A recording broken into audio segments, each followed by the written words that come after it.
With the endless corruption running rampant throughout our government, independent voices are needed more than ever to battle the offensive against our freedoms and liberties. As a listener of RBN, no one understands this concept better than you.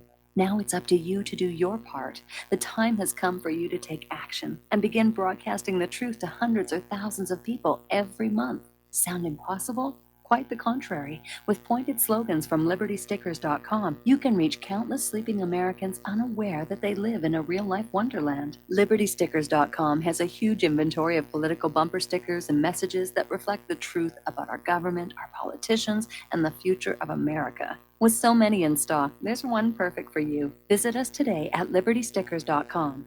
Again, that's LibertyStickers.com. Do your part. Your voice is important. Let it be heard. Without the right accessories, any guy can be off the mark. Whether you've invested thousands in your arsenal or you own a single trusted firearm, a visit to AROutfitting.com is in order. It's one of the finest online selections of tactical optics and AR parts and add-ons, like EOTech, quick target acquisition with no peripheral loss. Browse the full range of Nikon scopes and binoculars. AROutfitting.com can illuminate your world with streamlight gun-mounted lights from keychain to large handhelds up to 1,100 lumens. Find some stability with Battenfield Tactical Bipods. AROutfitting.com has CMMG gun parts, barrels, assemblies, handguards, part kits, and more. Plus mag-full clips and magazines. I know I've got you excited, so take a breath. Head to AROutfitting.com. The site's super easy to navigate and features a ton of technical info, including links to manuals. We also welcome vendor and manufacturer inquiries. Remember, if you don't see it, we can get it at AROutfitting.com. This is RBN, the Republic Broadcasting Network.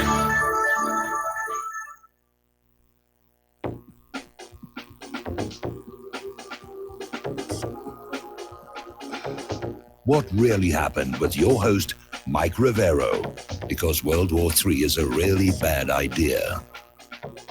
Here is your host, Michael Rivero. And aloha, America. Welcome to our show today. It is Monday, August 20th, 2018, start of a brand new week. We have a lot of stuff to talk about, and the phone lines are open, 800-313-9443. This week, we're going to have two guests on the show. On Wednesday, our third-hour guest is going to be Layla from Ontario. She's become a frequent caller to the show, and I've gotten a lot of email from people very impressed with her command of history. So we're just going to let her have the whole hour to ramble on and educate us all. And then Thursday, we're going to have Don Wiskin of Extendivite will be joining us in hour number 3. And before I started into the news, I just saw something on Fox News where they're doing a story about the 40th anniversary of the Vikings, the lander touching down on Mars. It was 40 years ago today, August 20. Actually, it was July 20th when the lander set down. The second lander touched down in the first week of August. But I don't know where this story came from. I've actually seen it repeated in a couple of different places, and I'm saying, doesn't anybody check their facts anymore? I mean, there was this big stink. The White House wanted that first lander to land on the nation's bicentennial, July 4th. And they couldn't find a suitable landing space. And so the White House said, we'll put it down on July 20th, which is also the anniversary of Apollo 11's touchdown on the moon. So that's what we wound up doing. So sorry, Fox News, you didn't get that one right. Let's get into the news here. There's a lot going on around the world here. And we're coming up on the situation in Afghanistan where we're going to have active servicemen and servicewomen who had not even been born yet when the war they're fighting began. Now, they keep referring to Afghanistan as the longest war in U.S. history, and it may well be the longest continuous combat in U.S. history. It's not our longest war. The Korean War is. Technically, it's still underway after more than 60 years. So, no doubt they're going to be out there saying we're making progress against the Taliban. And they aren't, not really. Over in the Pashtun region, the mountain tribes have literally battled the full might of the U.S. empire to a stalemate. And it's cost you, the American taxpayers, $4 trillion with a T, 2,371 dead, 20,320 wounded soldiers, and nobody knows how many Afghans have died. That number is being kept secret. Now, Bolton, as you know, is basically traveling around. He's talking to foreign governments. He went to Israel. And I saw this photo of Bolton with Netanyahu. And Netanyahu was just grinning ear to ear. He's getting what he wants. He looks like the cat who ate the canary and the cage.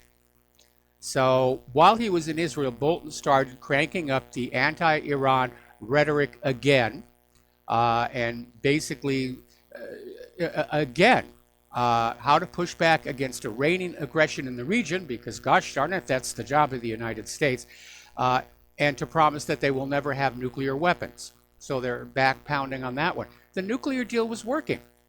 The nuclear deal was working. And I love the way that Bolton is traveling around talking about Iran's aggression and North Korea's aggression and all that. With the United States being the most aggressive nation in recent memory. When you look at all these wars that are out there, and you're always told there's a really good reason.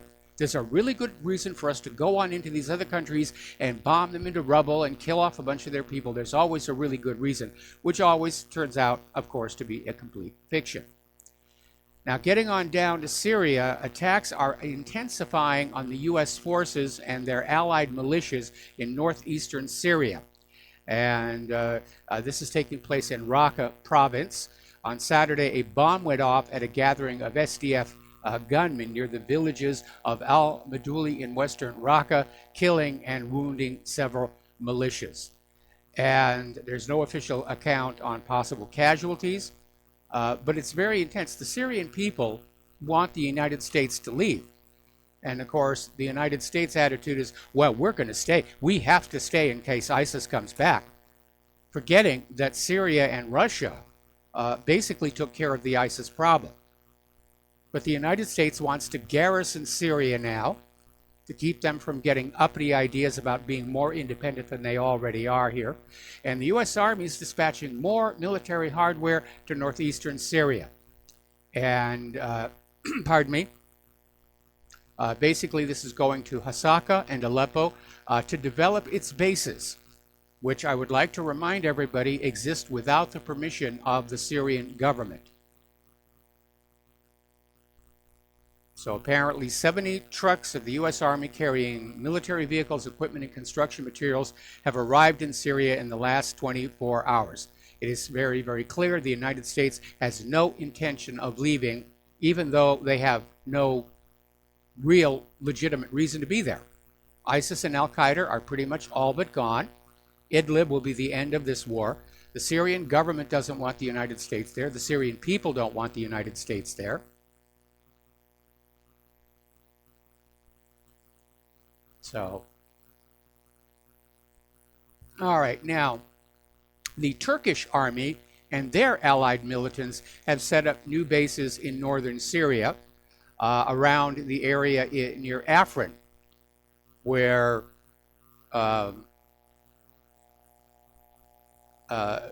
basically Turkey pushed into Syria a while back and surrounded the area of Afrin and said, we're just here temporarily to deal with ISIS and Al-Qaeda. But like the United States, they don't seem in a rush to leave.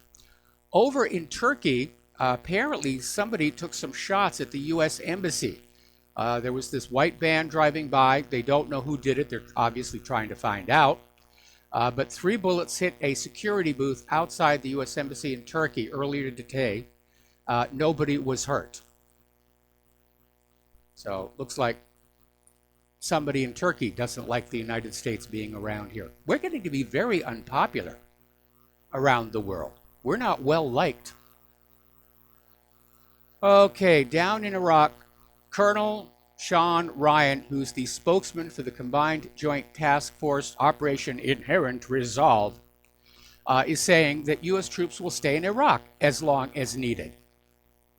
Because ISIS and Al-Qaeda, they may re-energize, they may come on back here. No, what's really going on is the Iraqi government is straining at the leash. They want to go their own way. They want to run Iraq for the benefit of the Iraqi people. They're talking about closer ties with China and Russia. And so the United States needs to garrison Iraq to hold that government in line, so that diplomats can point out the window at all that military hardware and say, don't you do anything we don't like. Bad things will happen to you.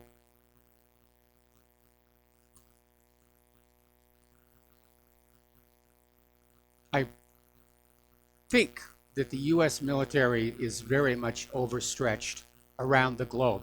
If Bernie Sanders is right, we've got military operations going on in something like 76 different countries, most of which we don't know. Remember, it caught everybody when those 4 Americans got killed in Niger, and everybody was saying, what the heck are we doing in there? Now, down in South Africa, the first white farms have been ordered seized this week by the African National Congress. And these 2 farms are in the Limpopo province in South Africa, and they're going to be seized without any court process. And 2 more orders for final appropriation of other farms have been signed. This is the first wave of the promised land seizures in the country. And if you look at how well it worked out over in Zimbabwe, you can see that South Africa is heading into trouble. Now, South Africa did try and avoid the bad optics on simply grabbing the farms without compensation. They did actually make offers to purchase the farms for about 10% of their real worth. And the owners of the farms said no deal, and they're hoping that they can go through the court system and challenge this order. But I don't think they're really going to have much of a success. And don't think it can't happen here, because apparently Senator Elizabeth Warren is pushing for a bill for the government to take control of all large businesses here in the United States. That would be the largest theft of private property in all of human history. And after all, it worked out so well in Venezuela, why shouldn't we try it here? Now, down in Palestine, they've had a little tiny itsy-bitsy problem with the postal system. And Palestinians living in the West Bank have just received a delivery of some 10 tons of letters and postal packages that the Tel Aviv regime had kept for the last 8 years. And my guess is probably they just got tired of storing it all and said, all right, send it all over there. But they're finally getting their letters and packages. Now, speaking of Palestine, the United Nations General Assembly has requested a report as to just what's going on over between Israel and Gaza. And the UN chief is out there proposing that the UN deploy armed forces to protect Palestinians. Now, if that has to go through the Security Council, of course, the United States is going to veto that. And that will make the United States look complicit in the continuing slaughter of the Palestinian people by Israel. And yes, more Palestinians were killed during last Friday's protests along the fence with Israel. All right, we're going to take a phone call. Don in the Philippines, aloha. Welcome to the show. What's on your mind? Well, Mike, you're talking about we're going to stay in Iraq forever. I was in the Missouri National Guard when George W. Bush first had this invasion of Iraq, and I remember this. At that time, they were saying, well, they're going to greet us with flowers. We'll be out of there in 6 months. Yeah. That was the word, right? And this guy, I remember at the time, the general, the top dog there in the Missouri National Guard, he made it a point to drive around as the state and visit every unit, every armory in the whole state, and just talk to the guys. He was just a down-to-earth individual, basically. This was before the National Guard was transformed into a war machine. I'm back in those before that invasion. Basically, the Guard was the place that was the last-ditch effort. You weren't going to be, could not expect to be mobilized all the time. And after that, anyway, this guy went around there, and I remember what he said, because at the time somebody asked me, how long are we going to be there? And he said, we'll be there forever. This was back in 2001. Yep. So this guy knew what the deal was. I just wondered, what do you think about I've always felt that Al Gore, for all his faults and everything, he was not a great man. I think things would have been a lot better if he would have won the election, which he probably actually did if they wouldn't have screwed him over there in Florida. But what do you think would have happened if Gore would have been elected? I think that, like Donald Trump, he would have been co-opted and controlled and leashed, and the war agenda would have continued anyway, because we keep voting for candidates who promise an end to war and lower taxes. We never get it. That's just the plain, hard reality. We never get it. And Al Gore certainly would have been in a position to push his global warming nonsense on us all, but I don't think he would have changed the course of America's military adventurism one tiny bit, because, I mean, this is going all the way back to 9/11, when they, and even before that, with the Project for the New American Century, where they were talking about literally a century of unending war by the United States against the rest of the world. Yeah, the think tanks already had it lined up, I guess, but I mean, I don't know if 9/11 would have even happened with Gore. That's what I'm thinking, because the Iraq invasion was predicated by the 9/11, whatever happened there. So, of course, we'll never know. This is a what-if question of history that nobody will ever find out. But anyway, Mike, I'll let you go. I'll listen off the air then. All right, well, thanks an awful lot here. And I think quite possibly 9/11 would have happened had there been a President Gore, because the people who were behind it were basically calling the shots, and they kept President Bush obviously informed about it. But we've seen with the Trump presidency that deep state is unfortunately unstoppable. The only thing that is going to stop these U.S. wars against the rest of the world is the collapse of the U.S. federal government and economy. That's right now, that's the only hope for the world. Okay, getting on back here to the news. Over in the Koreas, they've opened up the border to South Koreans to basically reunite with relatives they have not seen since the Korean War. And these are very elderly people. And it's a temporary reunion. They're going to go back and live in South Korea. But it's another indication that the Koreas are moving toward reunification. And the United States is not going to want to let that happen. But it looks to me like Moon Jae-in and Kim Jong-un have decided this is really what's best for the peninsula. And if they reunify, if they declare an official end to the Korean War, then North Korea doesn't need nuclear weapons. And that may be why Kim Jong-un has been talking about getting rid of them. He's going to basically remove the U.S. motive for wanting to go back in there. Now, Lockheed Martin has come under some criticism because they provided many of the weapons being used in some of these horrible atrocities committed in the Middle East, in particular in Yemen with that school bus, and in a hilariously mistimed attempt at a public relations campaign to polish their image. They put out a call over Twitter for people to send in, images of their weapons, just looking good out there in the field. And I think they were trying to appeal to those members of the military who use their product to just take a picture of this sparkling weapon sitting there on the runway or on the truck and make it look really good. And instead, Lockheed Martin got flooded with bloody images of blown up people killed by their weapons.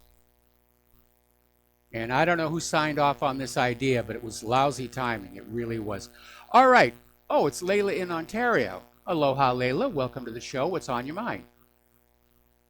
Aloha, Michael. I was determined I wouldn't call in today, but with all due respect to your earlier caller who said, gee, things might have been different, what do you think if it had been Al Gore?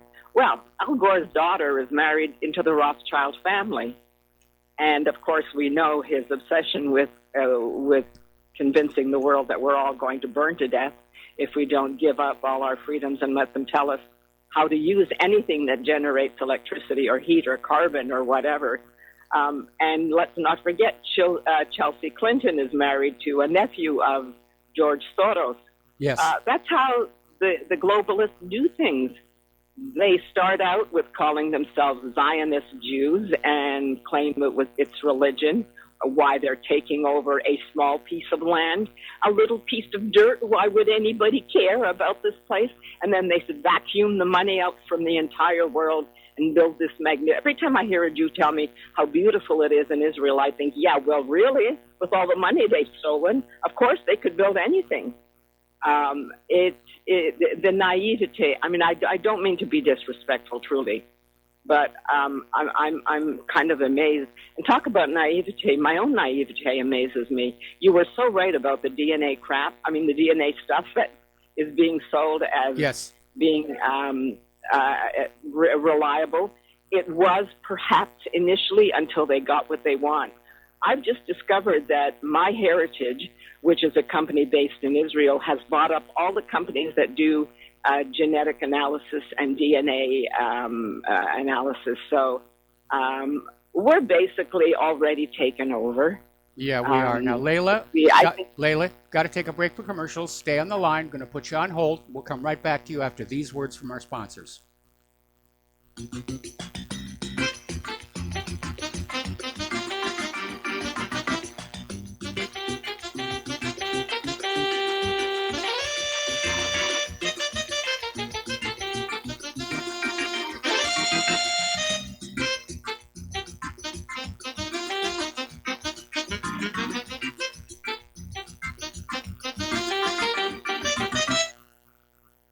Corporate media dominates the American opinion. Finding independent voices that counter this avalanche is becoming increasingly difficult. With the endless corruption running rampant throughout our government, independent voices are needed more than ever to battle the offensive against our freedoms and liberties. As a listener of RBN, no one understands this concept better than you.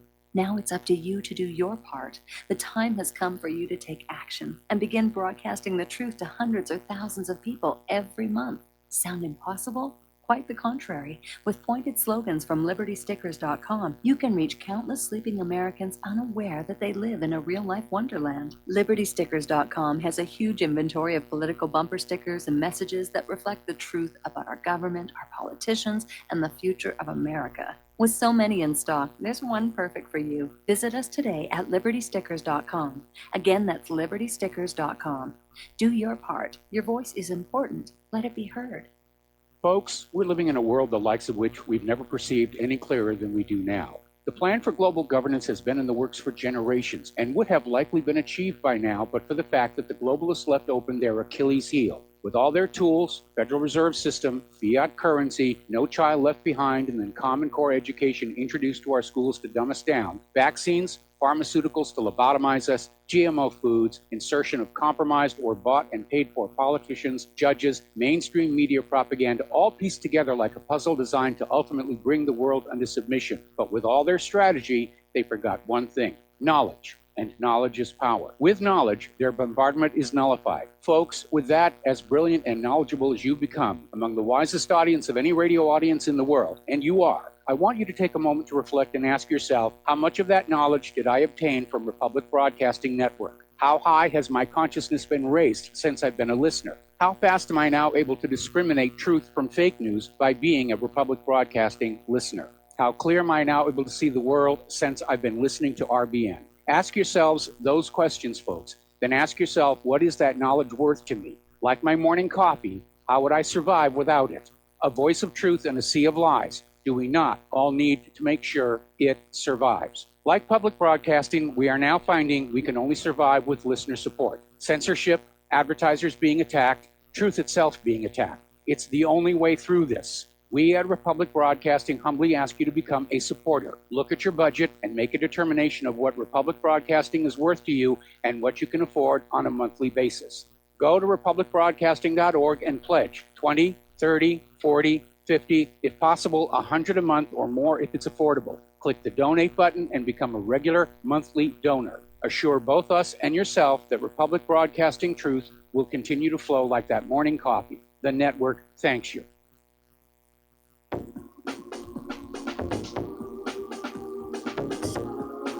What really happened with your host, Mike Rivero. Join Mike on the air. Call toll-free 800-313-9443. 800-313-9443. And aloha, America. Welcome back to the show here. And before we go back to the phones here, once again, standing here with my hands out, Republic Broadcasting Network needs you. We need your support. We're in a time of literally open warfare between the corporate media and the independent media over who is going to tell you what to think. Because that's what corporate media's job is, to tell you what to think, to what to care about. Which presidential candidate that you should support. Boy, they tried that hard in 2016, and they blew it. And now they're blaming us in the independent media because they're not able to steer you around. So Republic Broadcasting needs your help. The postal address to send a check, money order, or if you prefer anonymity cash, is Republic Broadcasting Network, 2251 Double Creek Road, number 302, Round Rock, Texas, 78664. The phone number where you can call in with a debit or credit card donation or pledge to be a recurring subscriber is 800-724-2719, extension 1 during normal business hours and extension 3 at all other times. So going back to the phones here, and we were talking with Layla, and believe it or not, over the commercial break, I got yet another email saying that you are definitely one of our better callers. So anyway. Well, thank you. Yeah. Thank you to your viewers. I appreciate that. I hope I'm not offending too many people because I've got views that are not of the norm. Having experienced a lot of the things that have been at a distance up until now to North America, but are now making themselves evident. Resistance futile? Only if we give up on independent media. Unless we stand up and support. What's that old saying about if first they came for this person, then that person, then finally they came for me. I watched Alex Jones with fascination during the campaign. He went all out. He risked everything to back up Donald Trump. And now whether Donald Trump is actually being held hostage in the White House or his family is, we don't know. But he did radiate a degree of sincerity, and I pride myself on being able to see when somebody is telling a lie or actually intends to do what they say they're going to do. Now, what has happened in the intervening months or the year is hard to say, but I don't for one moment doubt that he is doing what he is. He's following orders. Yes. And there's a lot at stake for him. So unless people, and whether or not you like Alex Jones is really irrelevant. It really is the principle of defending those who have the right to free speech, so long as they're not, promoting incitement to violence or breaking the law. Once we stop being prevented from expressing our opinions and debating those ideas, then we're truly doomed when we give up on that.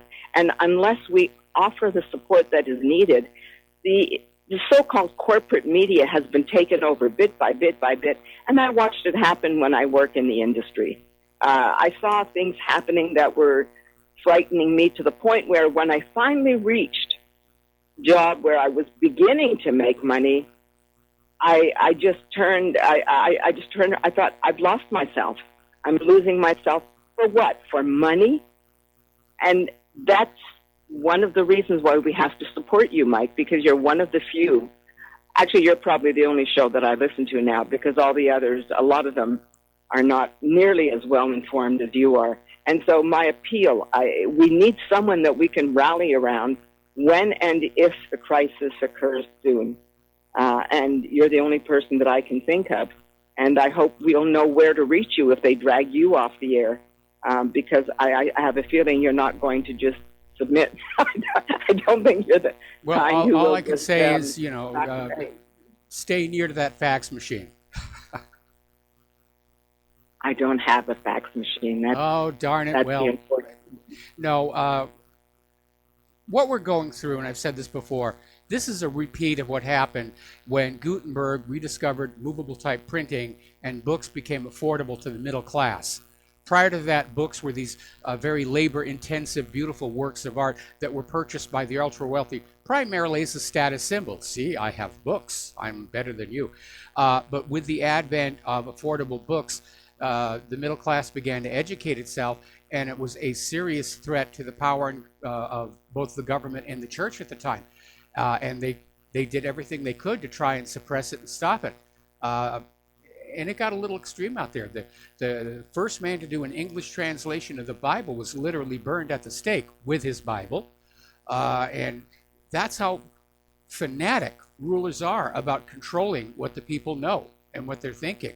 But in the long run, of course, the education of the masses won out, and those institutions that could evolve and adapt to the new reality are still with us. Those institutions that could not went extinct. Anyway, Layla, I'm going to let you go here. We're going to talk to you, obviously, on Wednesday in hour number 3, and we'll be back after these words from our sponsors.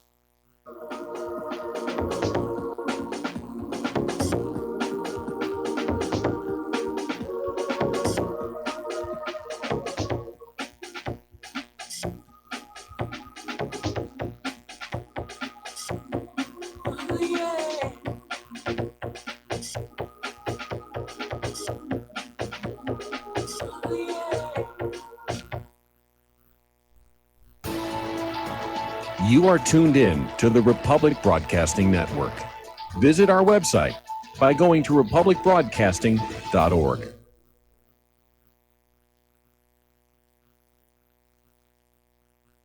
Homeowners, if your lender has gone out of business or sold your transaction to another lender or servicer, you may be the victim of a wrongful foreclosure, resulting in the loss of your home. If you've already lost your home, are in foreclosure, or even in good standing, you can challenge the mortgage transaction's illegal issue, and your property can be restored to you, and your foreclosure can be stopped or reversed, and the mortgage transaction declared unenforceable. State laws, U.S. title codes, the Uniform Commercial Codes, and U.S. Supreme Court rulings have upheld that defective mortgage documentations can reverse or stop foreclosures and enforce property title claims in favor of the homeowner. We are having successes in stopping the process of foreclosure, the enforcement of the foreclosure judgments, the sale of property, and evictions after the sale. We are not attorneys, and we don't give legal advice. We are a professional team of legal researchers, providing forensic mortgage audits and expert witnesses. We have the knowledge to produce the evidence and enforce laws regarding your legal issues. We've been in business for 12 years without a complaint. Consultations are free, and we provide a free title search to confirm if your mortgage has legal defects. Please call 855-253-3748. 855, the number 2, keep it today. Did you know that neither the American Medical Association nor the American Bar Association were established to benefit the American people? Have you recognized that in our country, healthcare has little to do with health, and that our court system has nothing to do with justice? The priests of both medicine and law have been incentivized to implement a dark agenda on behalf of the Bilderbergers and their ilk. To protect ourselves and our progeny, we need to take a much closer look at how these two giant industries really work. Join me, Al Whitney, on In Defense of Humanity, Saturdays at 7 p.m. Central, as we expose the matrix and learn how not to consent to our own destruction. Without the right accessories, any guy can be off the mark. Whether you've invested thousands in your arsenal or you own a single trusted firearm, a visit to AROutfitting.com is in order. It's one of the finest online selections of tactical optics and AR parts and add-ons, like EOTech, quick target acquisition with no peripheral loss. Browse the full range of Nikon scopes and binoculars. AROutfitting.com can illuminate your world with Streamlight gun-mounted lights from keychain to large handhelds, up to 1,100 lumens. Find some stability with Battenfield Tactical Bipods. AROutfitting.com has CMMG gun parts, barrels, assemblies, handguards, part kits, and more, plus mag-full clips and magazines. I know I've got you excited, so take a breath head to aroutfitting.com. The site's super easy to navigate and features a ton of technical info, including links to manuals. We also welcome vendor and manufacturer inquiries. Remember, if you don't see it, we can get it at aroutfitting.com. What this country is coming to, I sure would like to know. If they don't do something by and by, the rich will live and the poor will die. Doggone, I mean the panic is on. Can't get no way, can't draw no pay. Unemployment is... And aloha America, welcome back to our show here. And apparently the arrival of the USS Carney in the Black Sea yesterday has drawn a sharp response from Russia.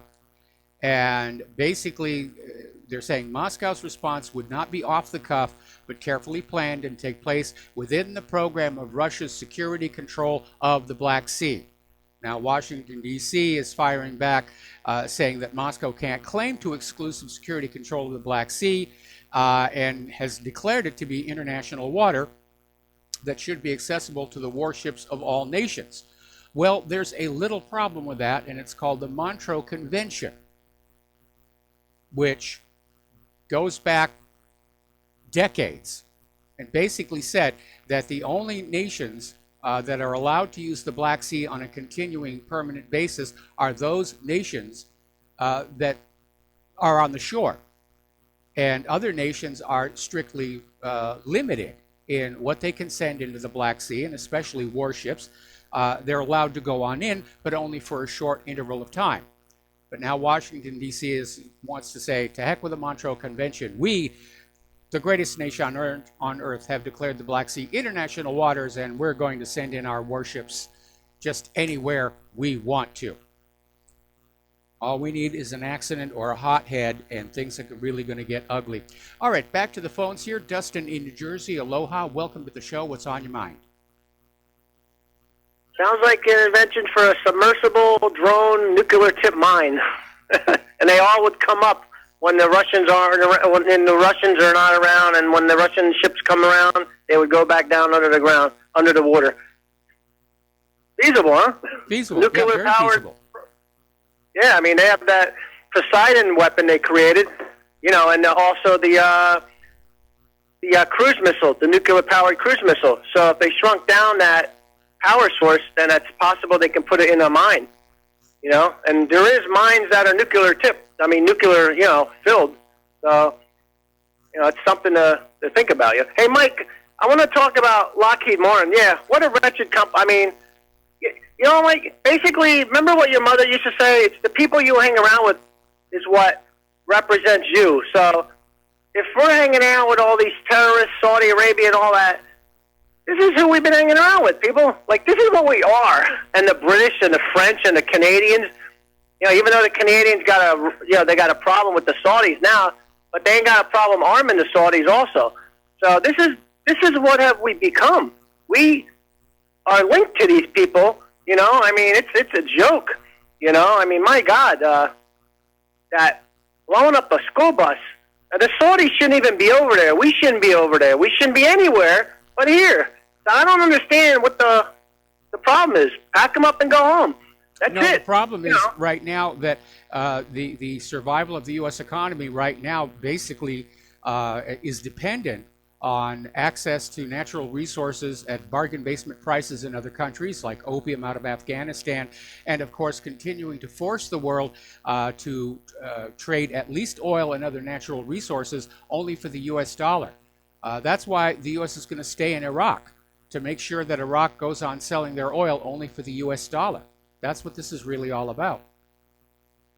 Which proves that we are just a welfare and a warfare state in its decline, because we learned no lessons of the Roman Empire and so forth and so on, which is sad. So basically we are speeding up the decline by all these, because we don't have the troops to keep, like you said, garrisons, like full garrisons. So they're got pockets of garrisons. That's why you've seen Eric Prince, who is like the founder of Blackwater, which his sister works for Trump. I don't know if she's still working for Trump. But there was an article where he's going to be the new viceroy of Afghanistan. He wants to have his private army. Is that the future? You know, where they would have these viceroy / Blackwater type groups keeping themselves in these other, in these different countries, kind of like ISIS. Would those be like kind of like a viceroy in a way, right, Mike? Well, it's interesting that somebody revived that word at a time where we're talking about neocolonialism, a very covert neocolonialism by the United States of America. They don't go into these other countries and hoist the American flag. They just go on in and take over and hope that nobody will notice. And so the term viceroy, I think that was perhaps a little reckless to use out there. But the use of mercenaries has a very, very long tradition. The British were hiring those Hessians to come and help fight against the colonials in the American Revolutionary War. This is how far back it goes, people. So, I mean, leopard doesn't change his spots. I'm like... Yep. Afraid not. Hey, Mike, you know what the Caspian Sea deal, they also said this is closed to anybody that's not part of the Caspian Sea deal. That includes NATO. So yes. that area is closed, period. Yep. I can't, and I don't think they're going to allow any ship in there at all that's not part of the, Kazakhstan, Turkmenistan, Iran, Russia, and what's the other country? I said Iran, right? Yeah, that was the countries, I think. Yeah. But I mean, that's good they keep them out because then that'll be, with the Belt and the Road. There's a lot of stuff going on over there. Like I said, most Americans have no clue because they're too busy watching that girl who got pushed off of the 60-foot or whatever it was bridge. They're pushing that now. Yeah. Did you see that? Like they had her on TV. I'm like, this is all they're interested in. It's like reality TV show crap again. But all right, Mike, have a good show. All right, thanks an awful lot. We're going to let you go. And in turning to our domestic political scene here, earlier today, Fox News was running the story about how a verdict is now anticipated in the Paul Manafort fraud trial. And they were acting like it was imminent, but apparently it is looking more and more like the jury is going to go home today without reaching that verdict. And I'm sure that's making Robert Mueller and his people very, very nervous because if Manafort gets acquitted, it's a major blow to the credibility of what Mueller's been doing. And that's why there have been these very bizarre tactics employed in this case, where you had CNN and these other outfits literally tried to get the names and home addresses of the jury to make them afraid to go against the officially desired verdict. They even threatened the judge. And apparently he's now under protection by the United States Marshal Service. I mean, this is absolutely... It's fascist state tactics. It's brown shirts when they're out there threatening the judges. Okay, let's take a phone call from Steve Elkins. Aloha, welcome to the show. What's on your mind? Well, the antitrust laws that were to prevent monopolies being formed in the mainstream media, which evidently has gone aside of being enforced. Yes. And I guess we understand whether 5 or 6 corporations own the 90% of the mainstream media. And Fox coming out and saying it's our job to control what you think. I just wonder, is there anybody looking to change the law to bring back real news, if there's even a chance with these people? But I mean, it's out of control, and the fake news and the bias. And they are, to me, the mainstream media is the enemy of the people because they are working to deceive us. Yes. I just want to know if there's anybody working on this at all to bring back antitrust laws. Well, I would like to see it happen, but you have to understand that the members of Congress are afraid of the corporate media. They don't want to stand up to them out of fear that the corporate media will basically destroy them on the next election cycle. That's how much power this corporate media has. Now, you're right. When this country first started getting into media, newspapers and such, laws were passed to basically limit how much of the media could be owned by any one individual or company. And the goal there was to preserve a diversity of opinion. And there had already been some media consolidation going on, but it was being blocked in many cases up until Desert Storm. And the U.S. government went to the corporate media and they said, we're going to make you a deal here. Okay, you're going to embed your reporters with our military. You're going to report on Desert Storm the way we want it reported. And in exchange, we will rescind all those laws limiting your ability to gobble up your competitors. And that's exactly what happened.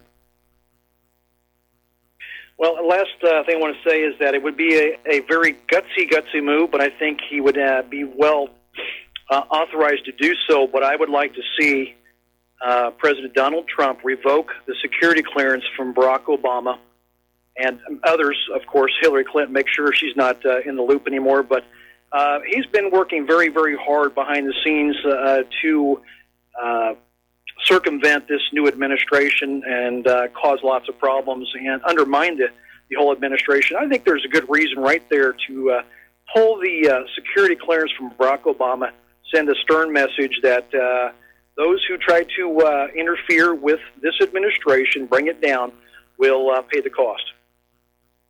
Well, you have to be very, very careful there because these people have to be caught in an actual illegal act. Trump is not going to be able to simply say, I want to bring you all down because you don't like me and I don't like you, because not liking somebody is protected under the First Amendment.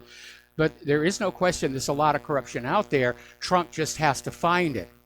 And, you know, he may be waiting for Robert Mueller to finally throw up his hands and say, I can't find anything. But at some point, what Trump needs to do is start getting his own special counsels out there. And he may have to fire Sessions and Rosenstein to get that going. In fact, he probably ought to. Trump ought to just clean out all of those top layers at the FBI and the Department of Justice of all these people who very clearly are biased against him. And he's no, I agree. He's got to put on those presidential brass knuckles. Is what he's got to do. Wasn't Barack Obama part of the whole phony Russian dossier? Wasn't he part of that whole thing with Hillary and global GPS? Wasn't he part of that whole thing? That was Fusion GPS, and I don't recall that he was involved, but we don't know for a fact that he wasn't. We do know that the spying that was going on against the Trump campaign did go all the way up to Obama himself. Well, there you go. You got your reason right there.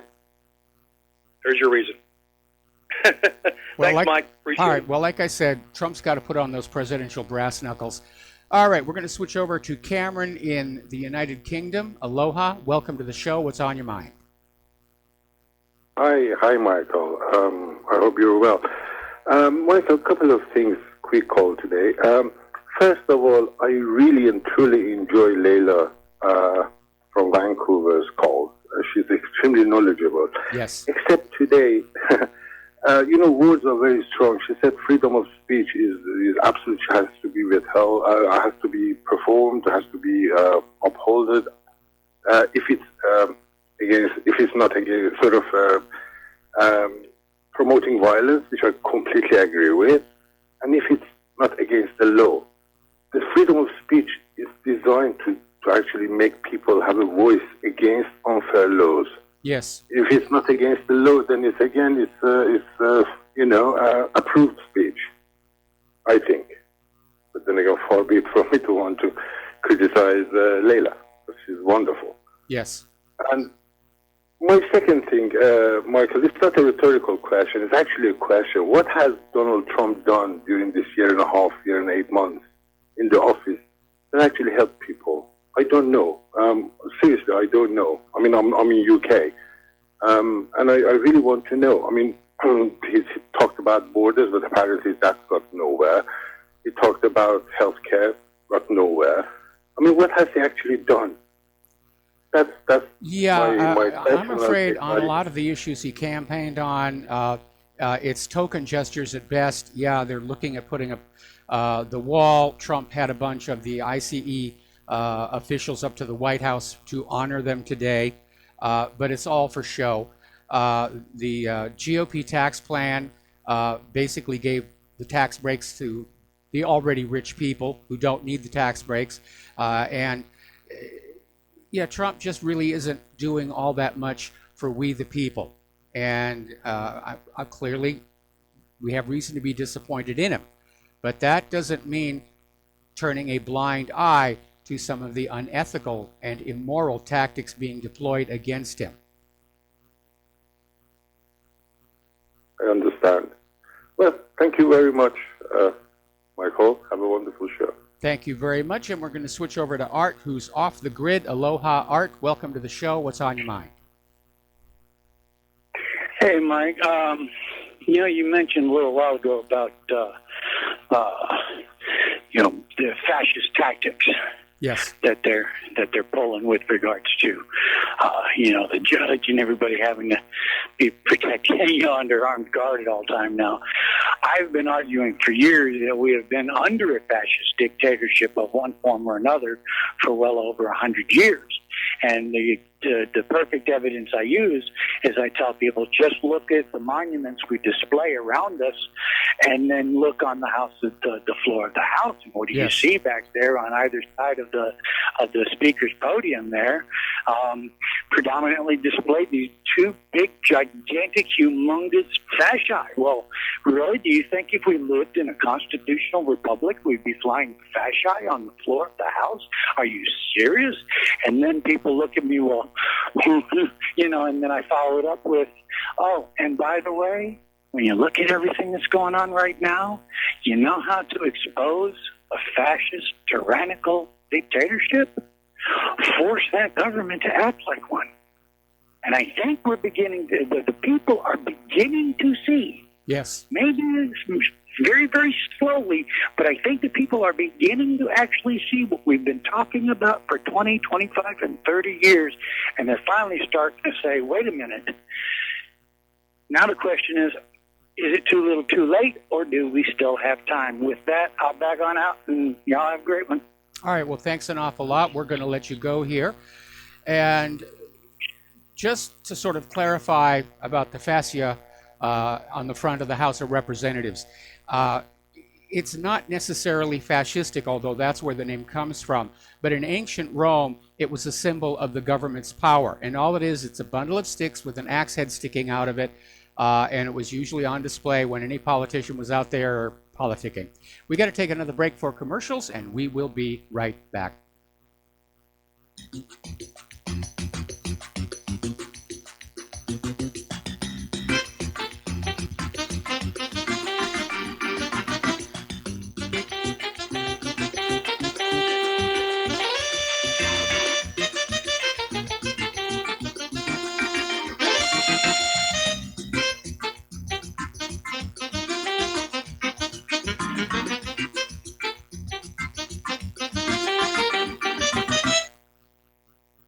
Okay, nurse, let's get this man to the ER stat. Right away, doctor. We see this every day. Heart attack or angina pain due to blocked and clogged arteries. Chelation can remove obstructions or blockages from arteries and help avoid painful and expensive surgery. Now there's Angioprim. It's a liquid oral chelation product that you take with juice. You start to feel the results fast. Angioprim increases blood flow all over the body, and that means more energy and strength to take on the day with less aches and pains. 60 years of research has gone into chelation, and Angioprim is the result. A safe and easy way to unblock your veins and arteries from buildup that slow circulation. Paging Dr. Jones. Please report to the emergency room right away. Log on now for a special radio offer from Angioprim. That's angioprim.com/radio.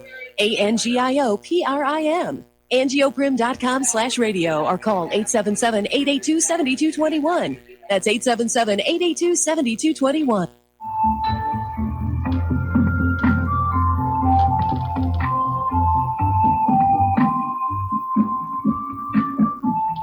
Do you know there is an ongoing war right here in America? Are you aware that U.S. citizens have been classified as enemies of the state since 1933? Have you recognized that our entire government is really a vast network of interlocking corporations engaged in commerce? Look up Title 28, Section 3002. Tune in to In Defense of Humanity on Saturday nights at 7 p.m. Central Time. Find out what's really going on and learn how to protect yourself and your family as flesh and blood men and women living in a corporate reality.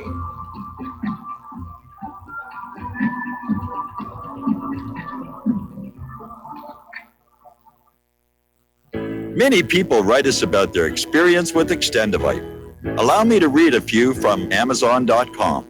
Dr. Sam Serino reviewed the Extendivite product. Good ingredients, feeling much better since taking product. It seems that the tablets work well.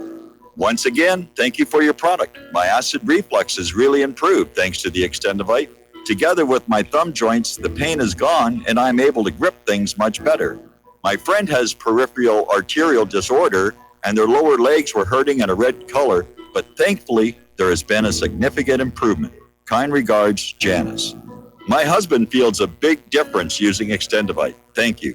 Tell us your story. Get Extendivite today. Call 1-877-928-8822. That's 1-877-928-8822 or visit heartdrop.com. Extend your life with Extendivite. Some are maxed out all their credit cards. Some are working 2 jobs and living in cars. Minimum wage won't pay for a roof, won't pay for a drink. If you gotta have proof, just try it yourself, Mr. CEO. See how far $5.15 an hour will go. Take a part-time job at one of your stores. I bet you can't make it here anymore. And aloha, America. Welcome back to our show here. Now, getting on back to Seth Rich, a couple of interesting developments where there's this one independent media outlet who says they've identified 2 highly placed officials who arrived at the hospital within minutes of Seth Rich himself. And they issued this challenge to say, you have so many weeks to reveal who you are or we're going to blow the whistle on you. Well, they're kind of a little bit too late because over at AFMG.com, they have come on out saying that former DNC chairperson Donna Brazil and the mayor of Washington, D.C., Muriel Bowser, arrived shortly after the EMTs had delivered Seth Rich for emergency treatment of 2 gunshot wounds to the torso. Apparently, he was still alive when he arrived at the hospital here. So, now, here's an article from Zero Hedge, and it's asking a relevant question. What if Russiagate is the new WMDs? And lately, that's become my standard response when somebody says, well, the news is saying this about Iran. And you know, is that the same news that told you Saddam had nuclear weapons? That usually gives them a moment of pause here. But apparently, Rosie O'Donnell was at a protest in front of the White House last week saying the evidence against Trump and Russia is huge and mounting every day. Actually, there isn't. Okay, there isn't, but continue on out there. He's going down, and so will all of his administration. The charge is treason, and some of the protesters were holding up signs that spell treason. Now, apparently, Trump's guilt in Russiagate is now simply assumed by much of the American left. They're not interested in the fact that there's no evidence. They believe, we believe. They've turned into a religious cult. But this article points out, remember that same thing happened in the run-up to the war with Iraq, where all of the media figures and politicians, they believed Saddam had nuclear weapons. We don't need proof. And went on in and smashed up Iraq. No weapons of mass destruction were ever found. They tortured a lot of people, some of them to death, to find them. Didn't happen. And now the U.S. is stuck there. Because the real reason that Iraq got attacked is they wanted to sell their oil for the euro. And now the U.S. has smashed the place, and they're just going to stay there and make sure you sell your oil for the dollar, only for the dollar. Don't you dare use any other currency here. Now, former CIA Director John Brennan is still out there foaming at the mouth about his security clearance getting revoked and says he's going to seek legal action. And when he was on Meet the Press, Brennan was saying, Trump's egregious abuse of power and authority. Well, that is his authority to revoke a security clearance. But Brennan says he wants to go to court and get an injunction to stop Trump from pulling clearances from other people, which Brennan describes as critics. Not going to happen. The president does have the authority to terminate a security clearance. We'll be right back.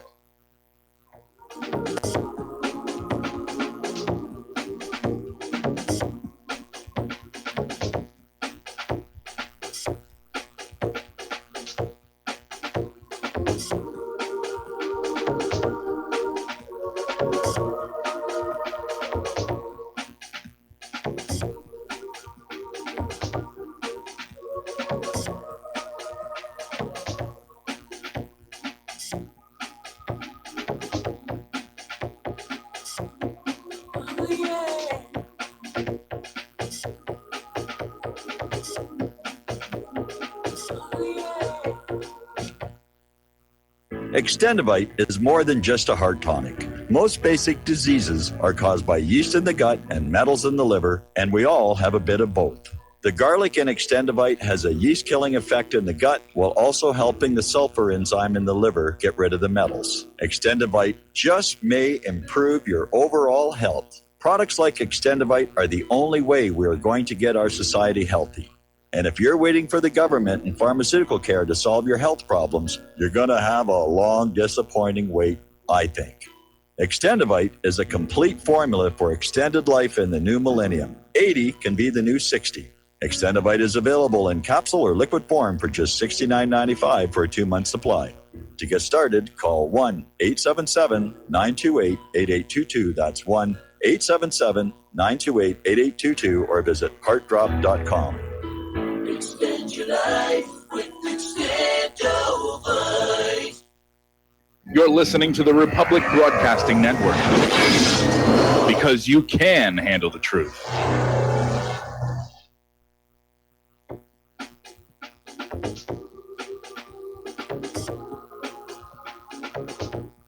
What really happened with your host, Mike Rivero. You're listening to the Republic Broadcasting Network, where you'll find out what the Fukushima's going on. And aloha, America. Welcome back to our show. And we were talking about how John Brennan is still out there screaming about his security clearance and his plan to try and go to court and get an injunction against the president to not revoke any more security clearances, which I don't think that's going to work. Now, they might find a sympathetic judge who might issue the injunction, but I'm sure Trump's lawyers would take it right up to the Supreme Court. And Brennan has made such a spectacle of himself, he's actually starting to lose support around him. Former Director of National Intelligence James Clapper was on State of the Union saying that John and his rhetoric have become an issue in and of itself, commenting that John is subtle like a freight train and he's going to say what's on his mind. Now, I think what the real issue here is that, yes, those people with permanent security clearances, it would be seen as a horrible insult to have them revoked. But I think the concern here is that if they're working for the deep state and they're trying to find some way to bring down Donald Trump, they're using their security clearances to get access to information that could be used against Trump. And I think Trump is well within his rights and his authority to put these security clearances on hold unless and until they come back into government service. Now, we've had a lot of callers into this program, and I went through this myself many years ago. Normally, when you get a security clearance, it is for the duration of the project you are working on, and when that project is over, you get your exit debrief, you turn in all your classified materials, and your security clearance is canceled. I told one of the callers a story about Oppenheimer, who was one of the designers of the atomic bomb. And after the bomb project was over, he lost his security clearance. He was not allowed to read papers he himself had written. That's how tight that it was. By the way, a little postscript on this story coming out of 12160.info. Apparently, Michael Hastings was working on a story about John Brennan at the time of his mysterious death, where his car just took off and slammed into a tree, or blew up, depending upon who you ask here. Okay, now, Chris Christie is now out accusing Trump's legal team of bad lawyering. And even worse, it was very upset that White House counsel Don McGahn is waiving executive privilege and cooperating with Mueller. Now, Trump basically fired back saying that McGahn had his permission to talk with Mueller. So that hopefully will defuse that issue. But again, if Trump does not have lawyers who are really working in his best interests, he's in trouble. Now, Judicial Watch has filed a Freedom of Information Act lawsuit against the Central Intelligence Agency for records of communications with former Senator Harry Reid and his staff regarding that bogus anti-Trump dossier funded by the Clinton campaign and the Democratic National Committee. What they want to find is just how it got leaked to Senator Harry Reid. Now, we know that John McCain is in there. At one point, he said that he was a conduit getting that dossier on its way, as it were. The Judicial Watch wants to find out who leaked it to Harry Reid. Now, Bolton is out there screaming about election interference and the coming midterm elections in November, and he's saying it's not just Russia. Iran is meddling, and North Korea is meddling, and China is meddling, and they could swing the 2018 midterms here away from us Democrats who so richly deserve to take back Congress. Now, as we mentioned before, Manafort's jury appears to be heading to another day without rendering a verdict, and usually the longer a jury deliberates, the more they are leaning towards acquittal. And this, of course, is going to put Robert Mueller's office in a panic, because an acquittal would basically destroy what little remains of his credibility. So they've already got a plan B going, and they're going after Michael Cohen, President Trump's former lawyer. And he's apparently under investigation for bank and tax fraud. And investigators are looking at more than $20 million in loans to a taxi company he owns with his family.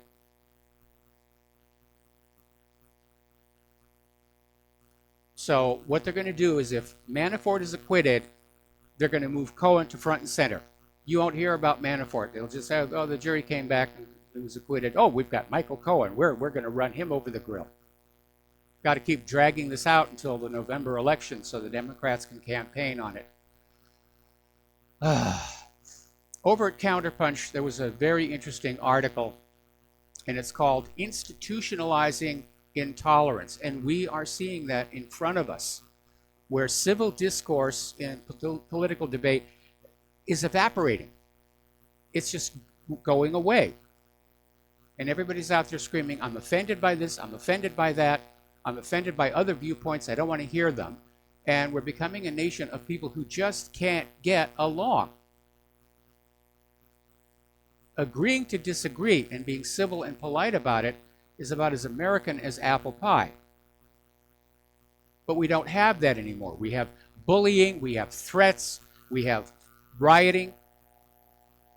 When you have an environment where you can't agree to disagree, then the bullies win and freedom suffers. We're going to do a shout out now to our on-air affiliates who are just now rejoining our network here.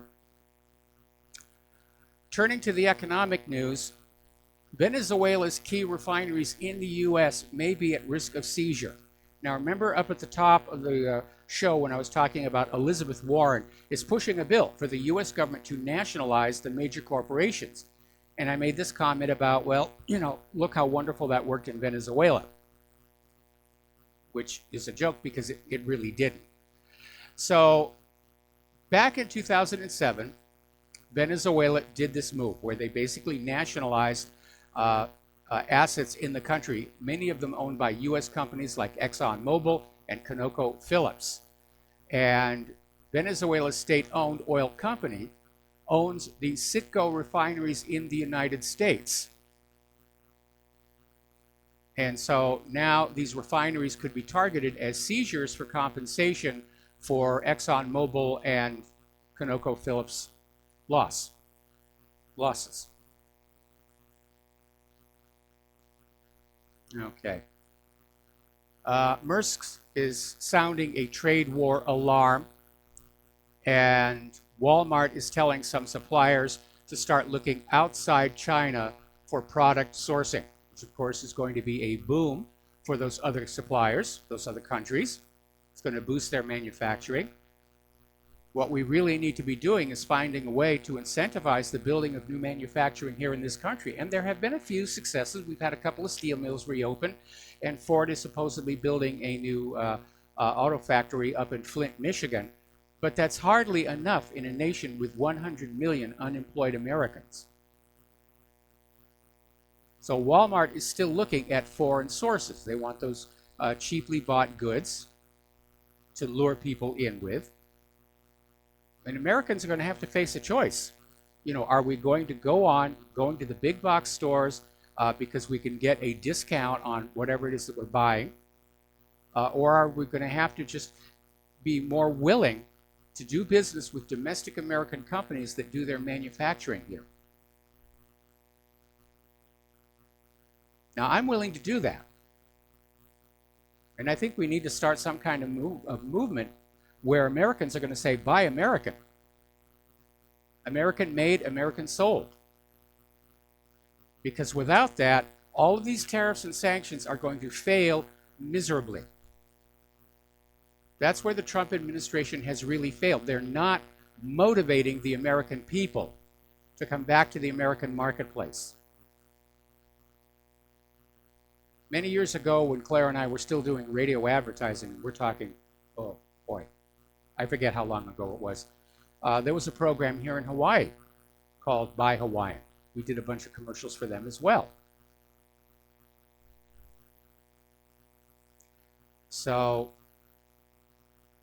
anyway, that's the missing piece. If this is going to work, if these sanctions are going to work, then there needs to be some kind of a campaign to motivate Americans to being willing to spend a few pennies more to buy American-made goods. And that will kick off a manufacturing boom in this country. And that's really what we need.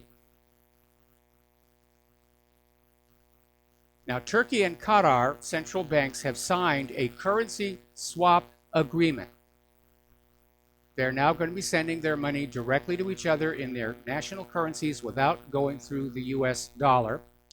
And this was apparently done in response to Trump's doubling of steel and aluminum tariffs on Turkey, up to 50% and 20% respectively, which is hammering Turkey's economy. Now, Qatar is throwing Turkey a lifeline.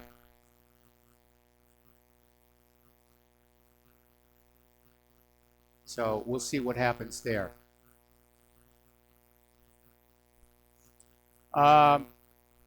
Over in Iran, the French oil giant Total has pulled out of Iran and scrapped plans for a billion-dollar project in the country as these new U.S. sanctions on Tehran continue to bite. Now, the headline says this is a huge blow to Tehran. It might not be, because a few weeks ago we reported where there is a Chinese company ready to step in and fill that void. So we'll see what's happening with that. Story out of Global Research. Gold is leaving the U.S. vaults. More and more countries are demanding the repatriation of their gold, currently housed inside the Federal Reserve System. Turkey was storing 220 tons. They want it back. And actually, they got it back on April 19th of this year. And other countries are starting to come on in and saying, yeah, we don't trust the Federal Reserve anymore. We don't trust the U.S. government anymore. We want our gold back. We want to have a gold backing, at least partially, on our currencies here. Turkey has also lodged a complaint with the World Trade Organization against the U.S. tariffs. And in its petition to the World Trade Organization, Turkey said that the U.S. violated free trade rules when it initially imposed tariffs of 25% on steel and 10% on aluminum imports in June for most countries. Doubling them is an additional violation. So we'll see what's going to happen there. Meanwhile, Iran is starting to look at ways they can sell their oil if Europe is coerced into supporting the U.S. sanctions. Now, most of the countries in Europe said, bad idea, we're going to get hurt by this, like we got hurt with the Russian sanctions. But the United States is saying, well, if you don't go along with our sanctions on Iran, we'll sanction you. We'll really put the screws to you. So Europe may knuckle under, and Iran is thinking where else they're going to go. I'm certain that China will be buying a lot of Iran's oil. I believe that Turkey said they were going to buy Iran's oil.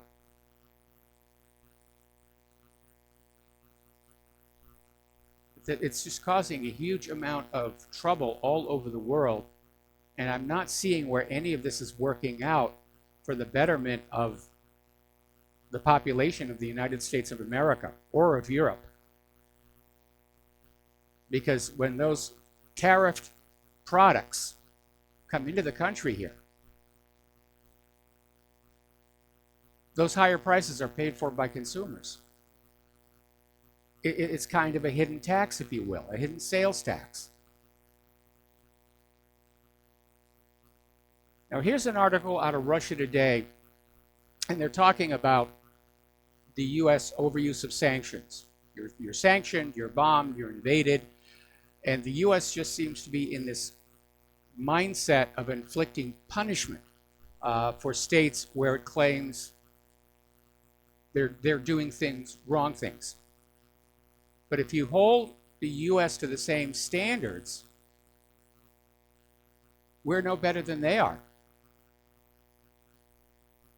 When you look at all the accusations hurled against these other countries, the U.S. is guilty of most of them.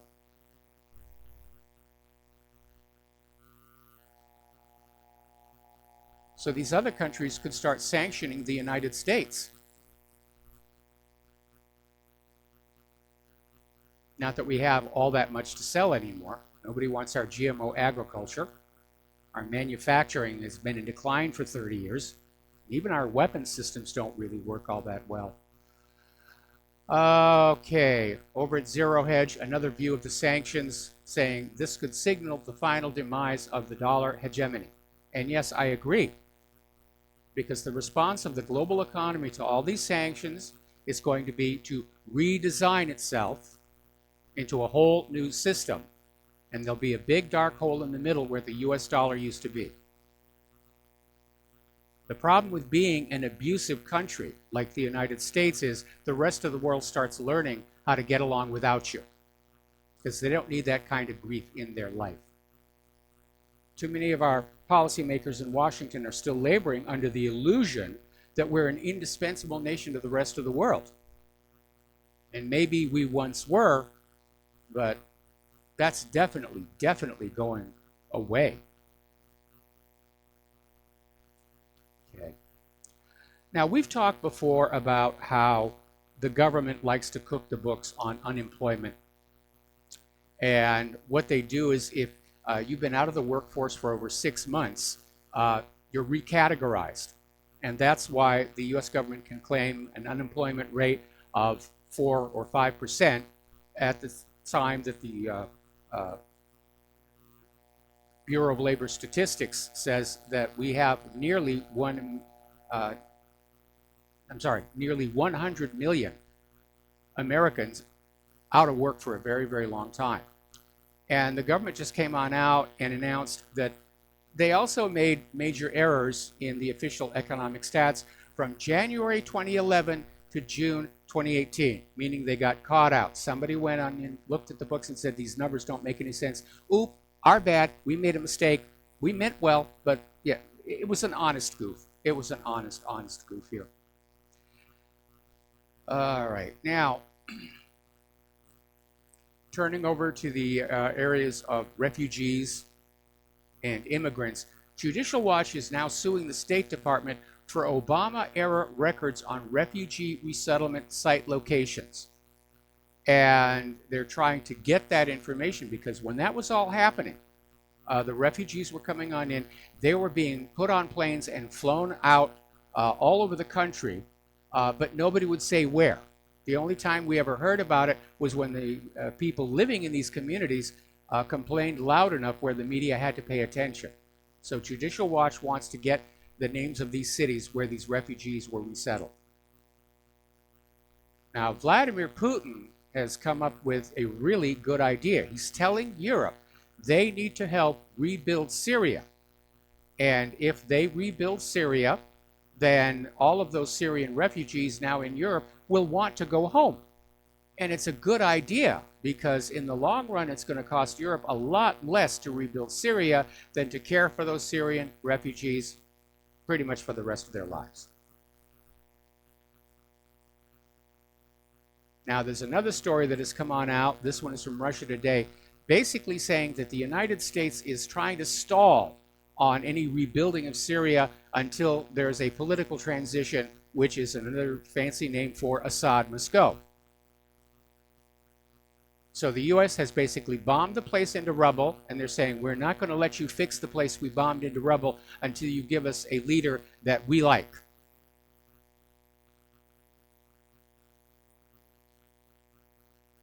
So, okay. Now, the Soros Foundation will withdraw from Hungary by the end of August. So, Hungary 1, Soros 0. And they're probably going to relocate the Open Society Foundation offices probably to someplace like France.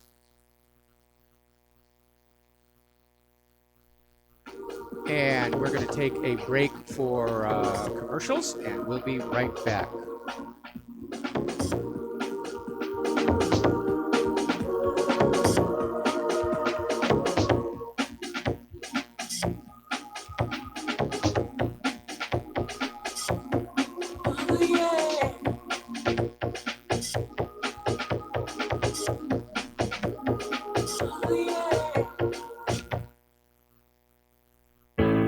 Many people write us about their experience with Extendivite. Allow me to read you a few from Amazon.com. By Mel. Great product. My husband and father-in-law use it regularly. Both my husband and father-in-law have had significant change in their blood pressure and overall health. By Amazon customer. It works for me. Returned to buy the tincture and the capsules as they were on sale during February. Unlike some other products, this one worked for blood pressure and occasional irregular heartbeat. Extendivite produced noticeable results after just 2 bottles, a 4-month supply. I take Extendivite 3 times a day, every day. I think the supplement has helped with my increased fitness regime and to lower my blood pressure. Tell us your story.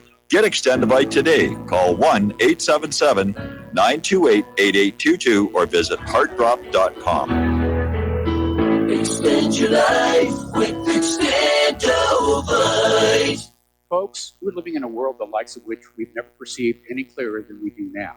The plan for global governance has been in the works for generations and would have likely been achieved by now, but for the fact that the globalists left open their Achilles heel. With all their tools, Federal Reserve System, fiat currency, no child left behind, and then Common Core education introduced to our schools to dumb us down, vaccines, pharmaceuticals to lobotomize us, GMO foods, insertion of compromised or bought and paid for politicians, judges, mainstream media propaganda, all pieced together like a puzzle designed to ultimately bring the world under submission. But with all their strategy, they forgot one thing: knowledge. And knowledge is power. With knowledge, their bombardment is nullified. Folks, with that, as brilliant and knowledgeable as you become, among the wisest audience of any radio audience in the world, and you are, I want you to take a moment to reflect and ask yourself, how much of that knowledge did I obtain from Republic Broadcasting Network? How high has my consciousness been raised since I've been a listener? How fast am I now able to discriminate truth from fake news by being a Republic Broadcasting listener? How clear am I now able to see the world since I've been listening to RBN? Ask yourselves those questions, folks. Then ask yourself, what is that knowledge worth to me? Like my morning coffee, how would I survive without it? A voice of truth in a sea of lies. do we not, all need to make sure it survives. Like public broadcasting, we are now finding we can only survive with listener support. Censorship, advertisers being attacked, truth itself being attacked. It's the only way through this. We at Republic Broadcasting humbly ask you to become a supporter. Look at your budget and make a determination of what Republic Broadcasting is worth to you and what you can afford on a monthly basis. Go to republicbroadcasting.org and pledge 20, 30, 40, 50, if possible, 100 a month or more if it's affordable. Click the donate button and become a regular monthly donor. Assure both us and yourself that Republic Broadcasting truth will continue to flow like that morning coffee. The network thanks you. We will not go down in the night without a fight. You can burn up our mosques and our homes and our schools, but our spirit will never die. We will not go down in Gaza tonight.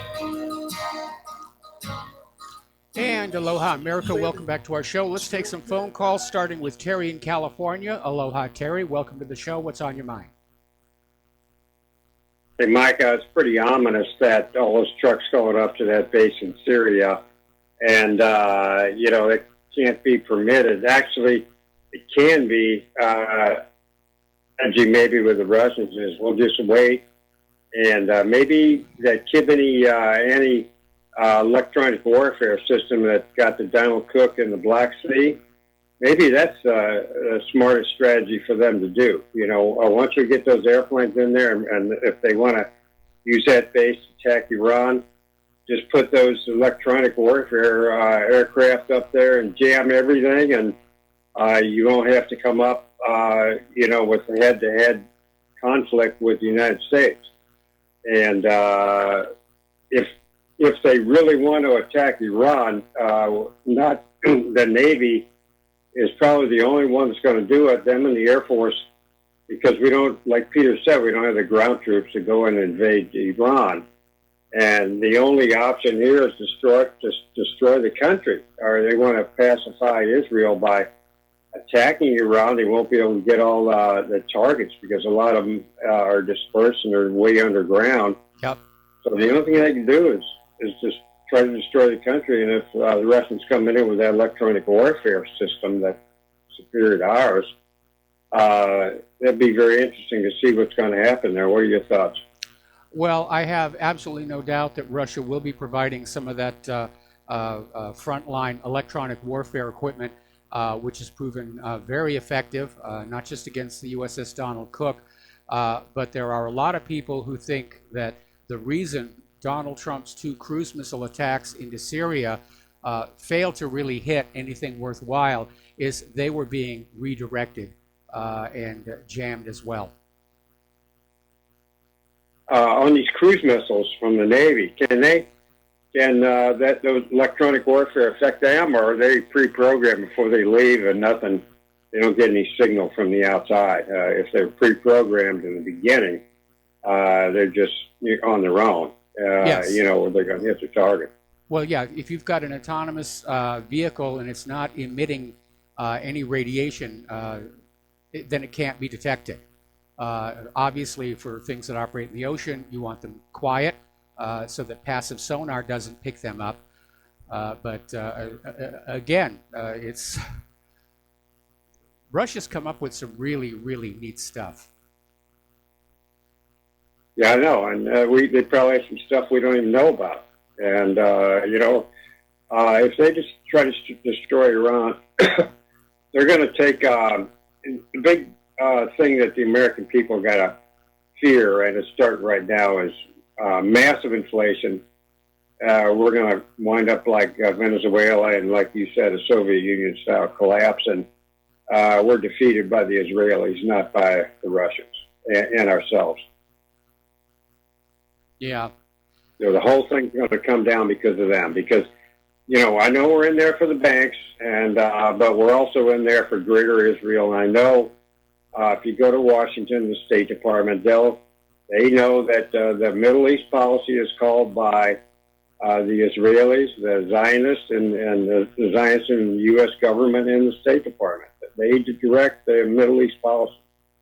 And there's a collusion between them, of course, and the bankers.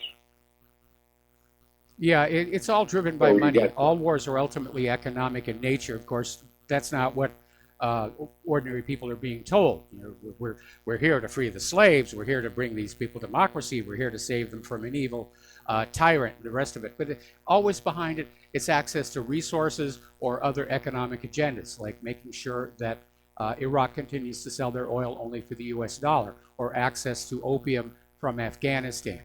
And that's what war has always been. And every leader who starts a war has to lie their own population into it.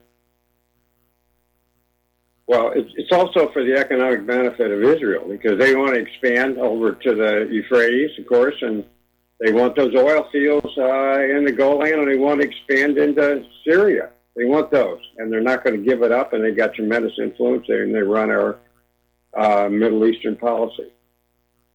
Yep. Okay, Mike, that's the only point I made. Appreciate it. I'm going to let you go, and you go on the next caller or the news, whatever. All right, thanks an awful. Whoops, hang on a second. Trying to do something here. My my clock here is a little bit off. And I got to get that set so things synchronize up. Okay, close enough for country and western. Alrighty, now let's thank you very much for the phone call here, and we're going to switch over. No, actually, we're coming up on a commercial break, so I'm going to leave this next caller until after the break, and during the break, I'm going to get this clock nonsense messed up, and then we're going to get back to talking to immigration, the refugee crisis, and a lot of science health issues we've got in the third hour. And okay, so we're going to take a break, and we'll be right back.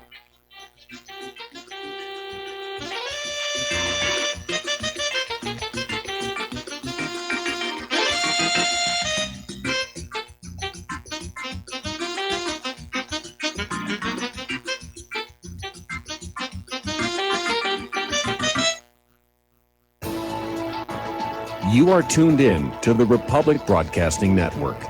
Visit our website by going to republicbroadcasting.org.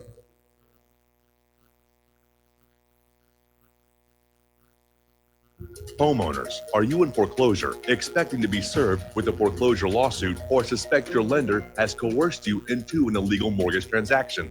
A huge number of mortgages made in the last 10 years have legal issues and are possibly defective. State laws and the U.S. Supreme Court have upheld that defective mortgage documents are grounds for foreclosure defense and for counterclaims in favor of the homeowner. If your mortgage has been sold or assigned since closing the loan, it may be defective, and you may be paying the wrong party, and the lender may not have standing or the right to foreclose or collect payments under the law. If you would like to know if your mortgage is legal or not, or know if you are paying the right party, we can help. Our initial consultations are free of charge. We are not attorneys. We are legal researchers and work closely with experienced lawyers who know how to help you find the evidence to help you keep your home. Call toll-free 1-855-2-KEEP-IT. That's 1-855-2-KEEP-IT today. Do you worry a lot? If you're forgetful, nervous, moody, or overwhelmed, chances are you're not protecting yourself from the ravaging effects of stress and anxiety. No matter the cause, ongoing stress and elevated levels of the stress hormone cortisol can rob your memory, your health, your quality of life, and your future. Now you can combat the effects of stress and anxiety while improving your memory and recall at the same time with the dietary supplement Calm and Clever. Studies show that the ingredients in Calm and Clever reduce cortisol by as much as 30% in as little as 1 to 2 weeks and increase your ability to recall facts, names, and numbers in 4 to 12 weeks. Calm and Clever was created by scientist Kurt Hendricks, a principal investigator in 2 NIH-funded studies on Alzheimer's disease. Try Calm and Clever for 2 months. You'll feel the difference. Call 1-800-758-8746 or go to calmandclever.com. Without the right accessories, any guy can be off the mark. Whether you've invested thousands in your arsenal or you own a single trusted firearm, a visit to AROutfitting.com is in order. It's one of the finest online selections of tactical optics and AR parts and add-ons, like EOTech, Quick target acquisition with no peripheral loss. Browse the full range of Nikon scopes and binoculars. Airoutfitting.com can illuminate your world with Streamlight gun-mounted lights from keychain to large handhelds up to 1,100 lumens. Find some stability with Battenfield Tactical Bipods. Airoutfitting.com has CMMG gun parts, barrels, assemblies, handguards, part kits, and more. Plus mag-full clips and magazines. I know I've got you excited, so take a breath. Head to Airoutfitting.com. The site's super easy to navigate and features a ton of technical info, including links to manuals. We also welcome vendor and manufacturer inquiries. Remember, if you don't see it, we can get it at AROutfitting.com.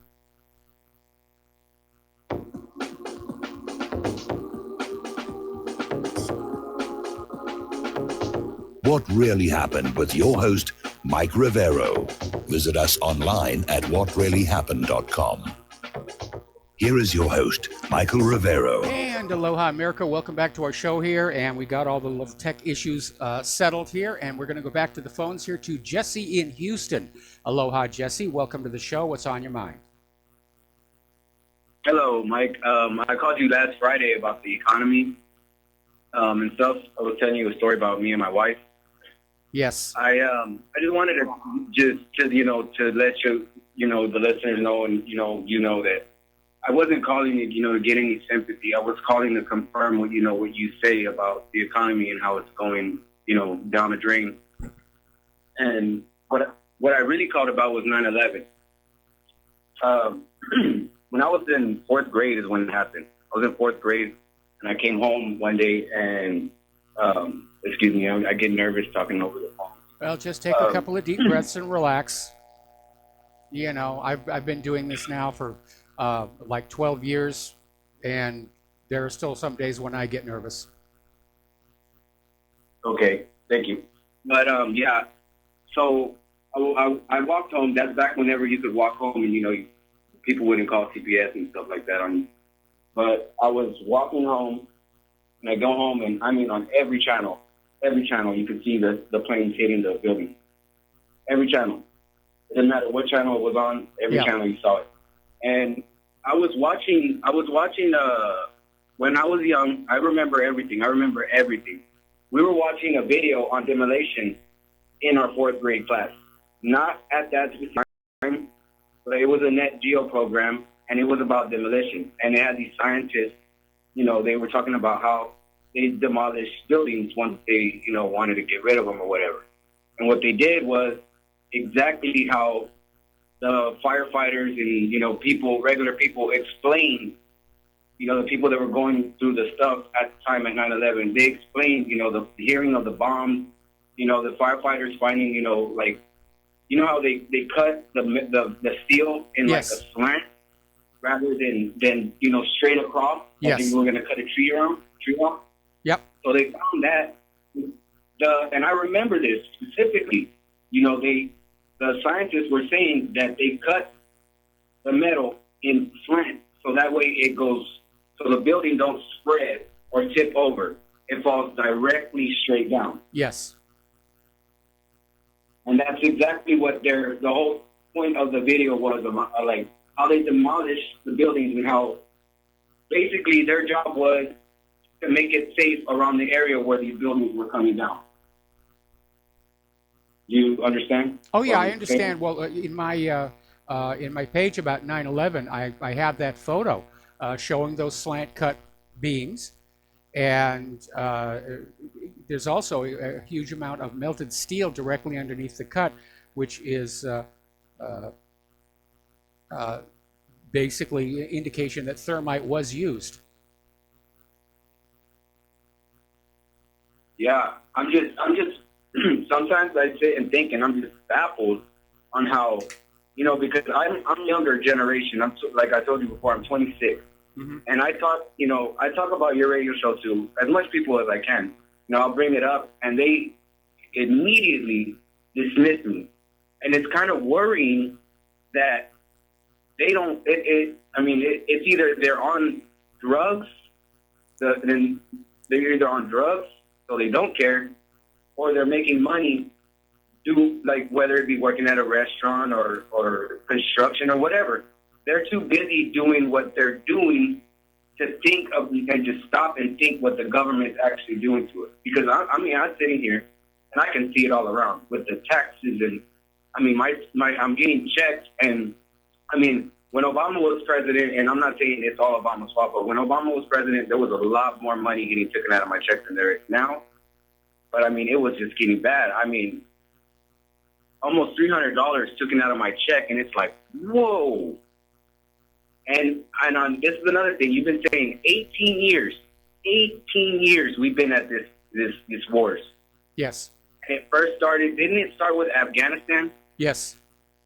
Didn't it go into Afghanistan first, and then out of nowhere it was Iraq, and then, and this is why I don't understand how people don't stop and see what they're doing. Like, why did they need to go into Iraq after Afghanistan? The excuse is terrorism, but where's the evidence? Well, what you're dealing with, and we've talked about this on the program before, is that we're all raised to think we are inherently good people, that if we saw an injustice, that we would have the courage to take a stand against it. There's all kinds of movies about, people who did that, like, Karen Silkwood. But the reality is that a lot of people don't want to know what's going on, because if they're confronted with the government engaging in this kind of behavior, then they're forced to make a choice. Are they going to try and do something about it at great personal risk and expense, or are they going to basically go along with it, at which point they have to surrender their self-image of being a good and just person? And most people don't want to do that. So they basically gratefully cling to every little piece of propaganda being put out by the government, so they can go on saying, I'm a good person, I'm a just person, and I would take a stand against injustice. I just don't see a reason to have to do it right now. That's what's going on here. It's a denial mechanism, and we saw it at work in Nazi Germany with the so-called good Germans, for which they wound up losing their country. I hear you, Mike. One more thing before I let you go. The media thing with them letting Alex Jones off the platform. Donald Trump, like you say, Donald Trump really, really, really, really has to know. He really has to know that it was because of you guys. It was really because of you guys. Yep. That me, Jesse, never had voted before.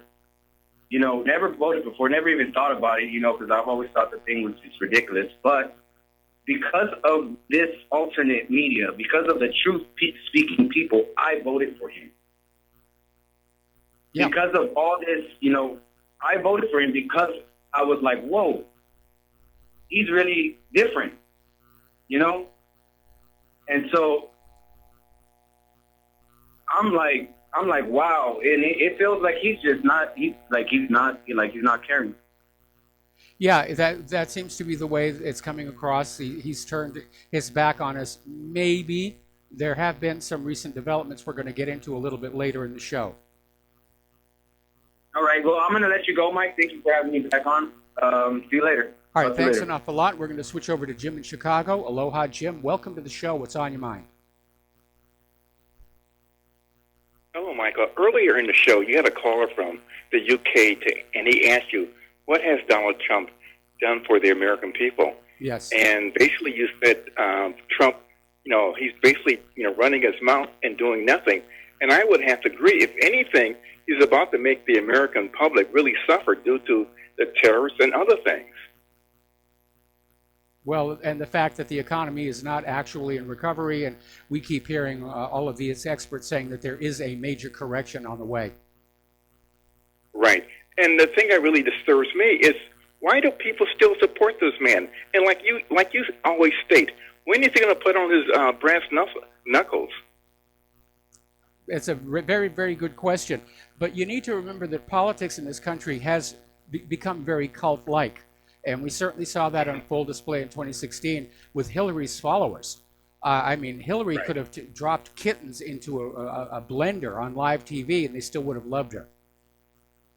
Well, yeah, you're right about that. But again, don't the American public know what's going to happen to them down the road? I think a lot of them are in denial right now. They're concerned about what's going on right now, but most of them don't have the education to look into the future and see what's coming. And of course, corporate media is saying everything's going to be fine, the economy's in recovery, we're going to win all these wars, it's all going to be good, yada, yada, yada, yada, yada. And because of the deterioration of our educational system, most younger people don't have the skills necessary to figure out, first of all, that they're being lied to, and second of all, to verify for themselves these claims that are being made about, what a good direction the country's going in. But they're all true believers in human-caused global warming. Wow. And my final point or question, what is John Bolton doing in Israel? Is he up to something? Well, he's visiting several countries on this trip, and it's all about diplomacy, but he hit Israel first to basically reassert that, America's on Israel's side in all things and that we're going to make stink face at Iran. Well, it sounds like he might want to start a war himself. Yeah, well, the problem is he wants to start a war that other people will actually have to fight in, and I have a real problem with that. Right. Okay, Michael, you take care. Thank you. All right, thanks an awful lot. We're going to let you go. We're going to get on back to the news here. Now, as you know, the church has been rocked by yet another massive sexual abuse scandal over in Pennsylvania. And the Pope is basically not saying much about it at all. But he's still out there screaming about Trump on this family separation down there at the border. And it turns out what's going on here is the U.S. Conference of Catholic Bishops received $176 million in federal contracts for refugee resettlement in 2015 and 2016 alone. So they're making money off of this thing. They're making money, and that's why the Pope is lecturing Trump about family separation and refusing to talk about the child molestation scandal here. Over in California, boy, is that place going downhill fast. They're about to pass a law allowing illegal aliens to sit on government boards and commissions. Talk about just giving the state away to non-citizens. Apparently, they think this is okay, that people who are not here legally now get to sit on government boards and commissions and make decisions affecting the lives of the legal American citizens. All right, over in Paris, there's this Parisian mayor who named a street in honor of the Palestinians who were forced out of their homes by the creation of the State of Israel. The mayor, Dominique Lespar, and his colleagues at Bezons Town Hall are now saying they've received threatening calls. He's being threatened with death for basically mentioning Palestine. Like I said, real brown shirt stuff here. Populist Sweden Democrat leader Jimmy Åkesson is reinforcing his stance on wanting to see Sweden leave the EU, saying that no supranational body should have authority over the Swedish parliament. Now, we're coming up on the Swedish national election next month, and the Sweden Democrats leader slammed the EU, saying, for me, the EU is not the way for cooperation in Europe.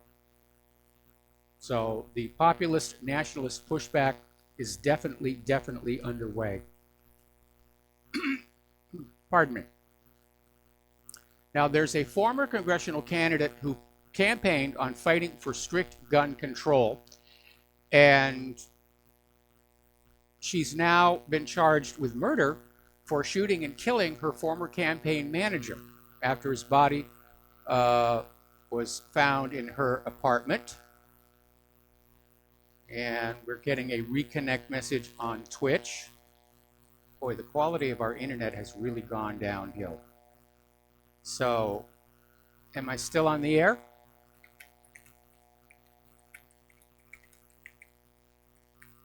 Okay.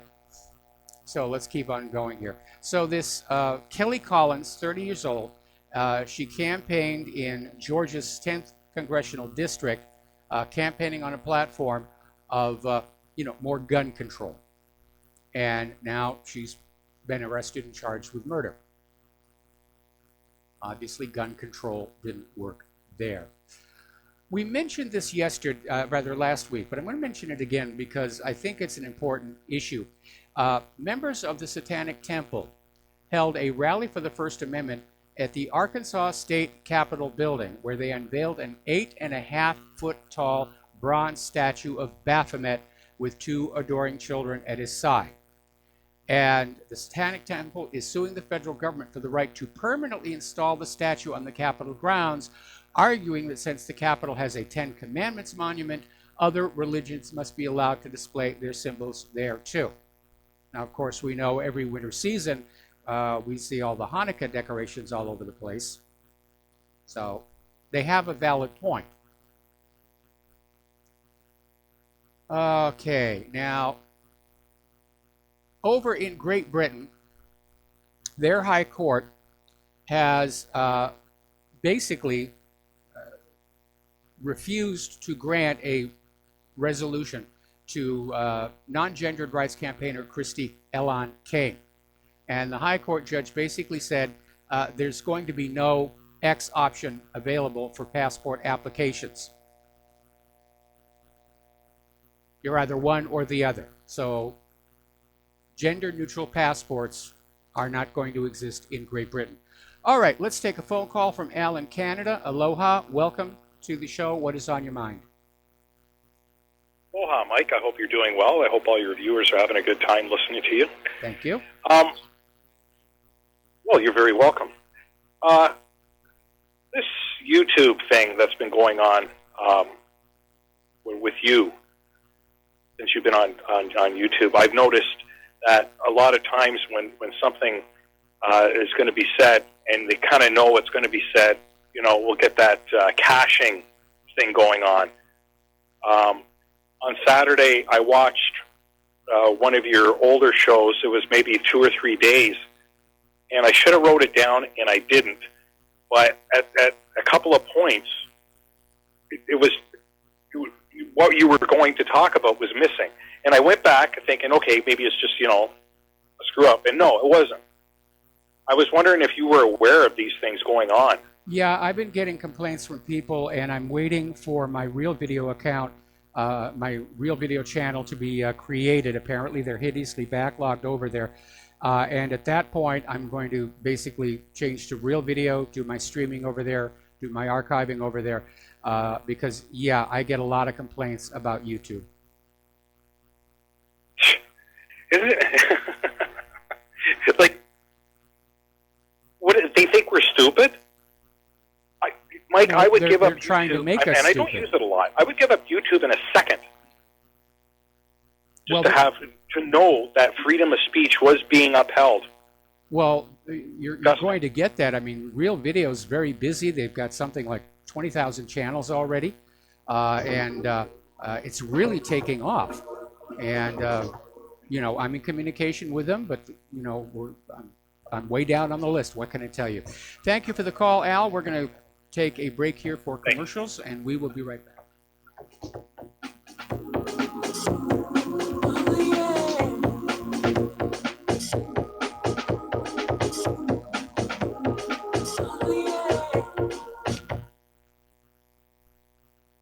Tired of being lied to by mass media? It's growing more and more apparent today that news is received less and less through standard media outlets. Even with a growing audience every day, RBN is beginning to direct more efforts into social media. Social media and the use of the internet is fast becoming the primary source of people for news, regardless of demographic. RBN has set out to provide some of the best news on the internet through republicbroadcasting.org, and also has begun to use the tools to our advantage by way of social media. Republic Broadcasting is now operating a Facebook page to function as yet another avenue to have our collective voice reach new audiences across not only America, but across the globe as well. The Facebook page features not only news, but also an RBN player to listen to our broadcast.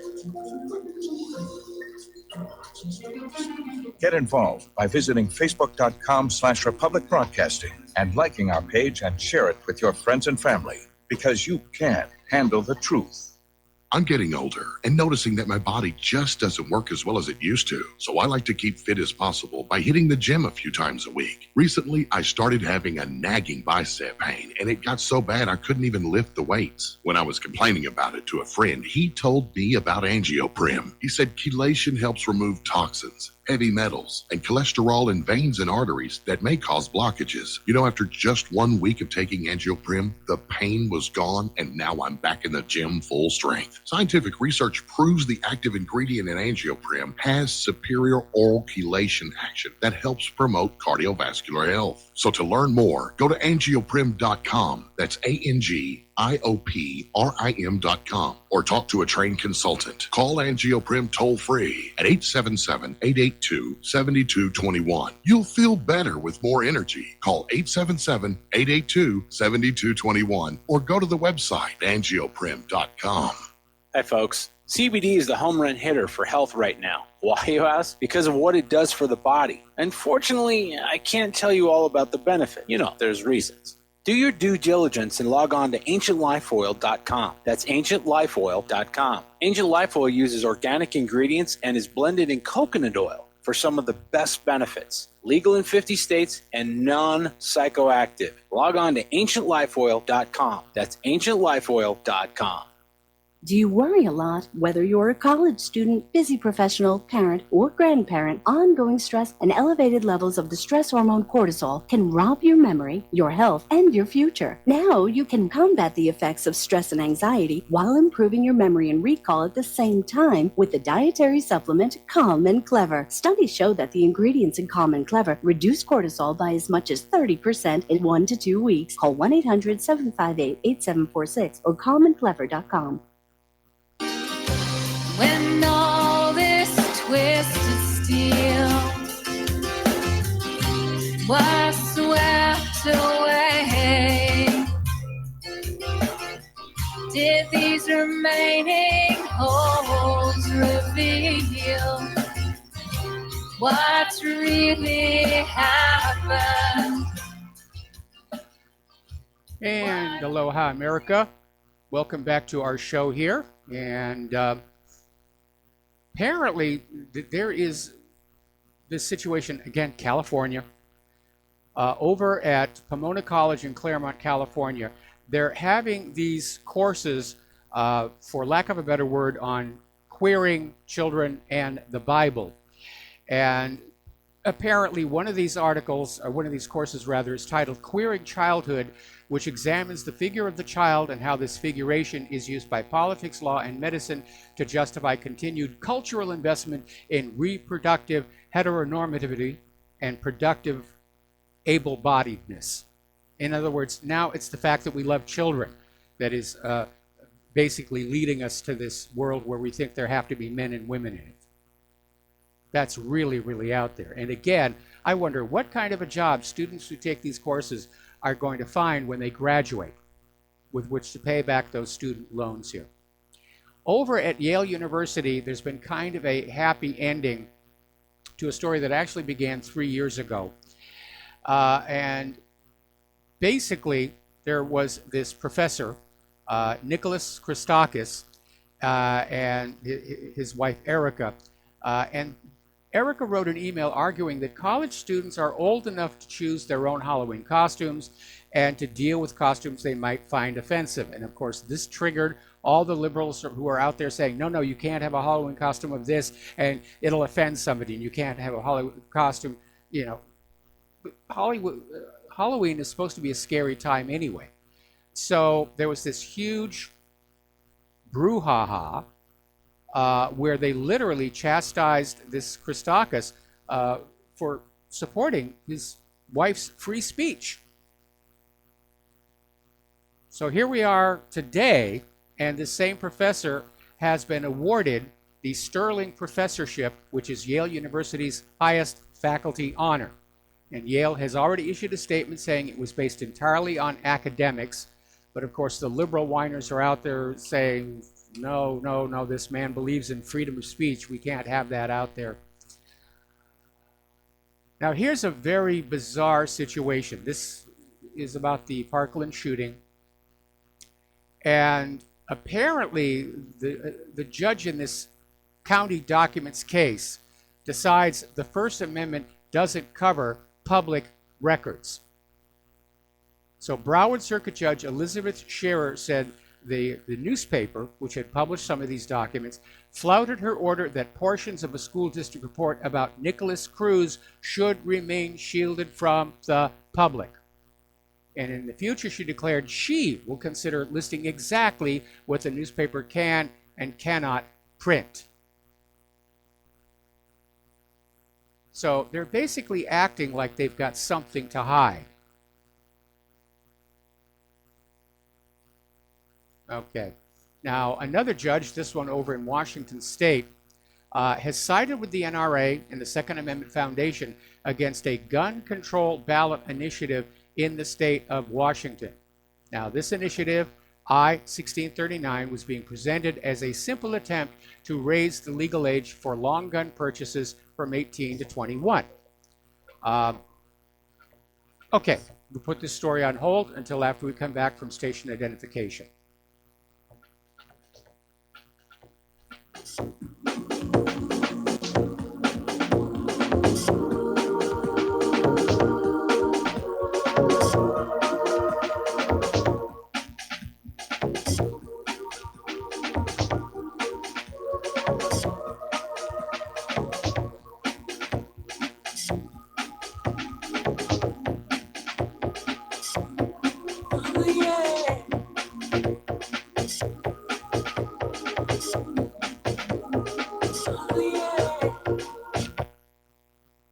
Homeowners, if your lender has gone out of business or sold your transaction to another lender or servicer, you may be the victim of a wrongful foreclosure, resulting in the loss of your home. If you've already lost your home, are in foreclosure, or even in good standing, you can challenge the mortgage transaction's illegal issue, and your property can be restored to you, and your foreclosure can be stopped or reversed, and the mortgage transaction declared unenforceable. State laws, U.S. title codes, the Uniform Commercial Codes, and U.S. Supreme Court rulings have upheld that defective mortgage documentations can reverse or stop foreclosures and enforce property title claims in favor of the homeowner. We are having successes in stopping the process of foreclosure, the enforcement of the foreclosure judgments, the sale of property, and evictions after the sale. We are not attorneys, and we don't give legal advice. We are a professional team of legal researchers, providing forensic mortgage audits and expert witnesses. We have the knowledge to produce the evidence and enforce laws regarding your legal issues. We've been in business for 12 years without a complaint. Consultations are free, and we provide a free title search to confirm if your mortgage has legal defects. Please call 855-253-3748. 855, the number 2, keep it today.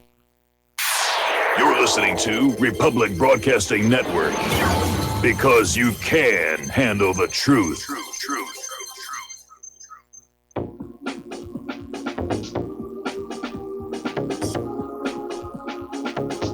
What really happened with your host, Mike Rivero, the history the government hopes you never learn. Here is your host, Michael Rivero. And aloha, America. Welcome back to our show, hour number 3. And we're talking about this story from Washington State, where there was a ballot initiative that was put forward, supposedly simply to raise the minimum age for a long gun purchase from 18 to 20 years, or actually to 21, which basically disqualifies 18 to 20-year-olds from exercising their Second Amendment. And again, where I grew up, when I grew up, you got your first gun at age 12 and a lecture on gun safety. We didn't have mass shootings where I grew up. Anyway, the reality is this bill, I-1639, would have put in a new system of background checks and other gun controls as well. For one thing, they wanted to create a gun registry for any transfers of commonly owned semi-automatic rifles. They introduced a 10 business day waiting period on the purchase of semi-automatic rifles. They've imposed criminal liability on otherwise law-abiding gun owners who fail to store their firearms to state standards. In other words, they're going to come in and say, this is how you have to store your firearms.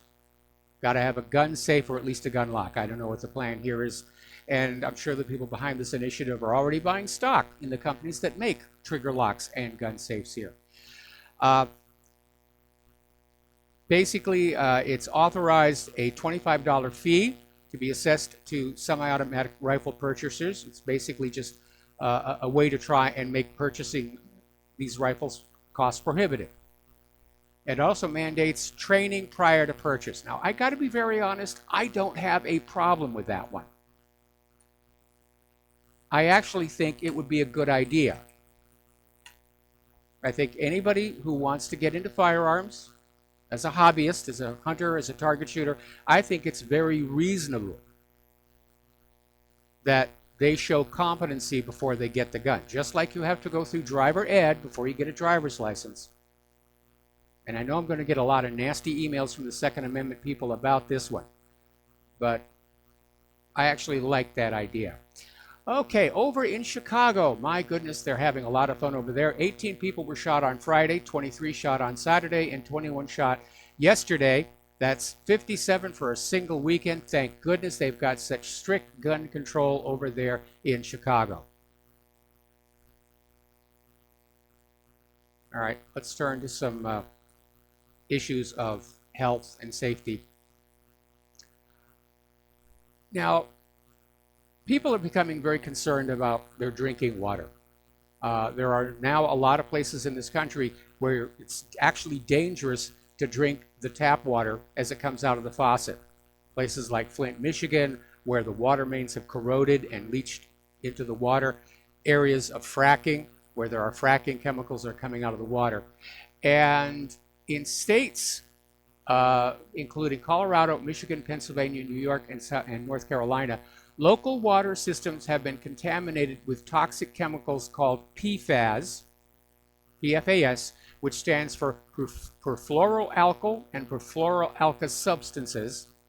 And these are artificial chemicals manufactured in a lab. They do not break down in the environment. They last for thousands of years. These are forever chemicals, and they're starting to find, this is in the drinking water as well. More than 30 communities so far. Now, the various water departments around the country test for certain things they expect might be there. Bacterial contamination, lead, metals. They can't test for everything. And the water treatment systems aren't designed to deal with things like, slowly accumulating medications or chemicals. Now, all of this, of course, is good news for the bottled water manufacturers until you realize that in most cases, that bottled water does not come out of that nice natural spring that you see on the front label. It's just ordinary city tap water. It's run through some additional filters and a little additional flavoring. But if there's something in that city water, it's going into that bottle. Okay, out again in California, there's been a case involving noted vaccine rights physician Dr. Bob Sears, and he's being threatened with a loss of license and 3 years of probation. This guy got charged and tried for giving a vaccine exemption to a child with a history of adverse reactions to vaccines. This is a result of Senate Bill 277, which basically took away a parent's right to refuse vaccines for their children for any reason whatsoever. The only remaining legal pathway for refusal is to get a medical exemption from a physician. And this doctor did that, and under the pretext that he did not thoroughly investigate the background of the child's medical history, they literally dragged him into court. By golly, you will not stand up to those vaccine makers. Those vaccine makers are our friends. They got oodles and oodles of money over there. All right, we're going to do a shout out now to our on-air affiliates who are just now rejoining the network. Over in China, it's a different story. They've had a major vaccine scandal over there, and more than 40 government officials, including 7 at the provincial level, are being held accountable for these substandard vaccines made at the Changchun Changsheng Biotech Company. And it looks like they're really in a lot of trouble.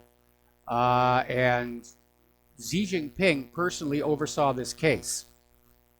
He said there's going to be new systems set up to protect the production line and make sure the vaccines are what they're supposed to be and don't contain other chemicals. And you'd think that would be a little bit of good news, but it's being ignored by the corporate media. And the reason for that is really very, very simple. A lot of pharmacies import Chinese medications, including vaccines. When you go on down to that pharmacy on Main Street in your town, and you walk on in there, a lot of those products are actually made in China. And there have been issues with Chinese medications being substandard or even containing things that should not be in there. There have been cases where Chinese medications don't actually have the labeled amount of the medicine in the tablets or tablets. China is trying to clean up its act because its vaccine industry has become one of their major industries. And China's unfortunately had a bad image over the years for its intellectual property violations, its problems with the vaccines. And it looks like Xi Jinping is trying to clean up their act. And basically, China's clearly in ascendancy. Even as the U.S. declines, China is continuing to climb despite all of Trump's punitive sanctions here. Story coming on out of the Daily Mail in Great Britain. Interesting that we don't see this reported here in the U.S., but apparently the current HPV vaccine does not protect against some of the most common forms of the virus. And scientists at the University of Sheffield found the majority of people who tested positive for HPV had strains not covered by the current vaccine. And the government has announced last month, teenage boys will get the human papilloma virus jab from next year. Somehow, I don't think those boys are going to get cervical cancer. Of course, everyone's so confused about being a boy or a girl. Who knows what could happen? Again, back out in California, California politicians are considering a law that would compel all of the state's public universities to dispense abortion pills to students. And they're basically turning the university student health centers into abortion centers, and they think it's progress. So I remember there was a time when even those who supported abortion said it should be rare. And now they're making it available as Tylenol. Now, this is the morning after pill, and I think a lot of people are comfortable with the idea that that soon after conception, that you're not dealing with a sentient, self-aware creature. But again, it's going to encourage sexual promiscuousness, which in turn is going to lead to more sexually transmitted diseases. Now, I understand how sexually active or motivated college kids can be. I remember in my college days. But I think they'd be better off, pushing condoms rather than these morning after pills. So I can imagine taking one of those morning after pills would have to be a traumatic event for the woman, because basically it forces your uterus to spit out everything in there that the pill doesn't like. Getting on back to opioid, apparently opioid overdoses killed a record 72,000 Americans last year, according to the CDC. It's a major, major problem. But the pharmaceutical industry's got to do something with all of that opium coming in from Afghanistan. So let's talk about suspensions and social media. And I'm seeing articles where it's saying social media could actually be in trouble because of this. Because people don't want to think that they're interacting on a platform that is going to basically treat them like a child. Now, the other day, of course, Facebook suspended Telesur, their English channel, and Facebook really couldn't seem to come up with a good reason why they did it. Telesur got the usual boilerplate message from Facebook, you violated our terms of use, but without being specific. Now, is it possible that some government asked Facebook to delete the page and Facebook went along? We certainly know that other social media has openly said, yeah, when China says take down a page, we take it down. Over at InfoWars, their program, Real News with David Knight, has now been shut down on YouTube. And a second social media giant is now blocking Republican Elizabeth Heng's ad. They are targeting conservatives here. So basically, Elizabeth Heng was raised in Fresno. She's got a good work ethic. She worked at her parents' Asian grocery store as a child. She went to public school, was class valedictorian. Sounds like a really good person. She's running for Congress in California's 16th Congressional District. Now, she has a campaign video out there basically talking about the events her parents went through in Cambodia. And her parents succeeded in escaping the communist regime in Cambodia to resettle in California.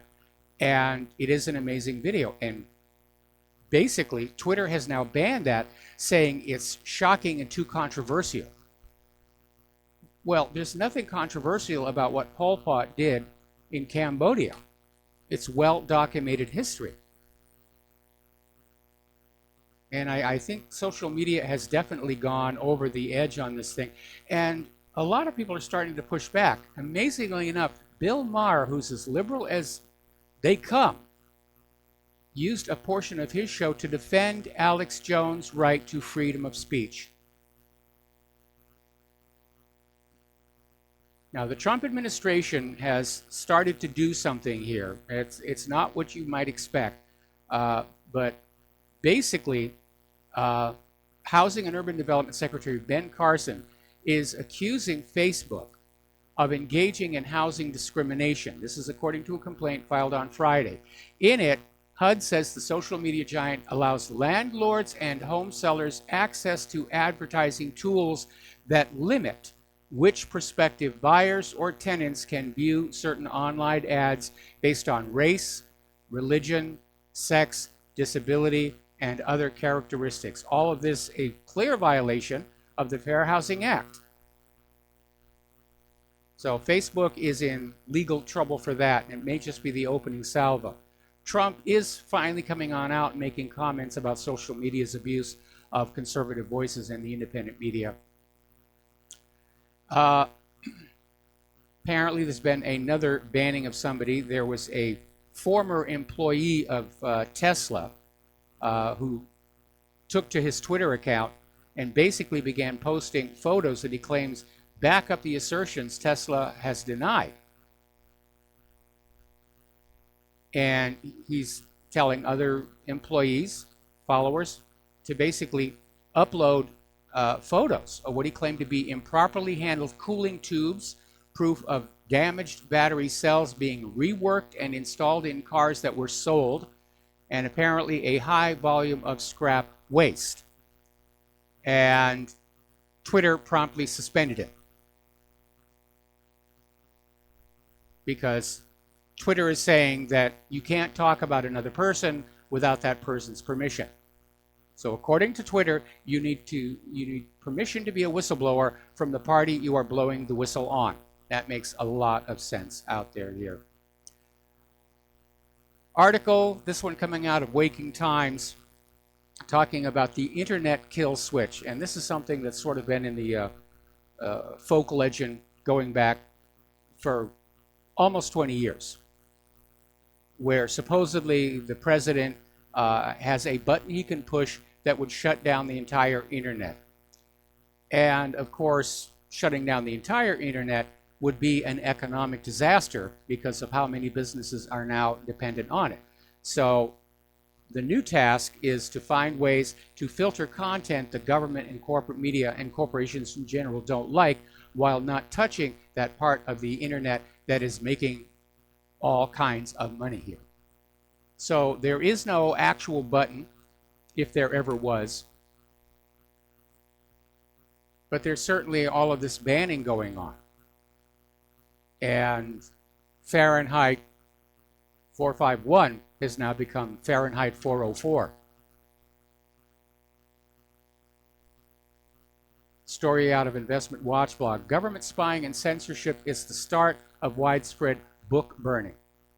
Everyone is guilty of something. Anyone can be silenced. And this article is very much right. What we're seeing going on Facebook and Twitter and YouTube is the modern equivalent of book burning that which we were told was bad when the Nazis were doing it. How dare the Nazis silence dissent? And today, liberals are cheering it. Oh yes, we've just got to shut everything down here. We've got to ban those conservatives here. If we actually have a fair and open debate on the issues, we're going to lose those midterms. So silence those conservative platforms and conservative voices and start rounding up all those illegal immigrants to get them to vote. Another story here from the Daily Mail, and it's reporting that Twitter has started banning a huge number of accounts, and a lot of people are taking to the site to bemoan the loss of hundreds of followers in a single day. So now there's a new hashtag out there in the Twitterverse, hashtag Twitter Purge. And again, that's exactly what it is. It's a purge. It's the hand of tyranny just emerging from the darkness. And that's why I keep saying Republic Broadcasting does need your help. What really happened needs your help. We're going to fight this one out all the way. We may see lawsuits on this go all the way to the United States Supreme Court on this one. And I want to know, where is Donald Trump on all of this? All right, we're going to take a break for commercials, and we'll be right back.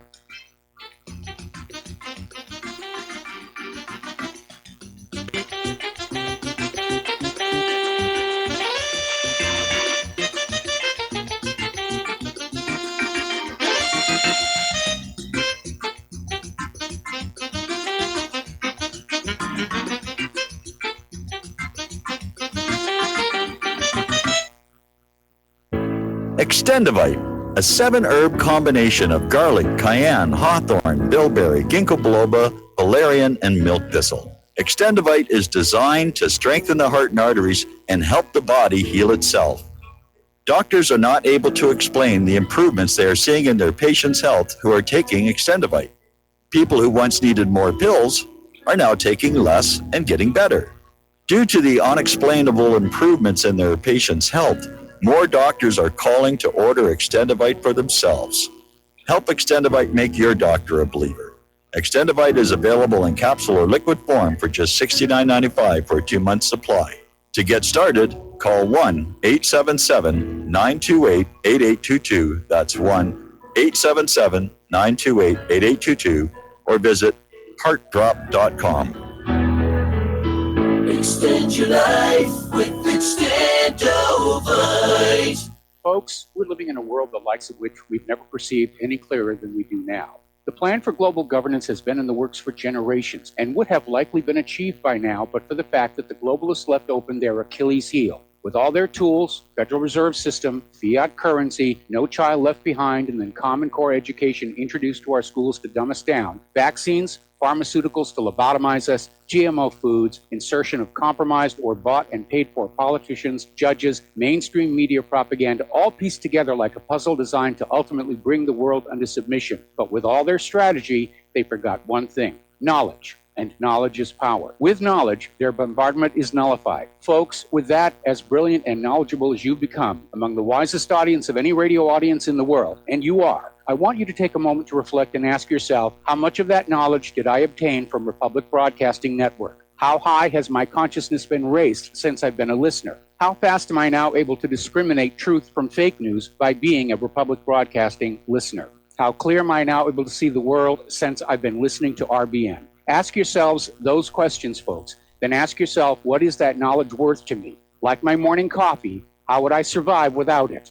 A voice of truth in a sea of lies. Do we not all need to make sure it survives? Like public broadcasting, we are now finding we can only survive with listener support. Censorship, advertisers being attacked, truth itself being attacked. It's the only way through this. We at Republic Broadcasting humbly ask you to become a supporter. Look at your budget and make a determination of what Republic Broadcasting is worth to you and what you can afford on a monthly basis.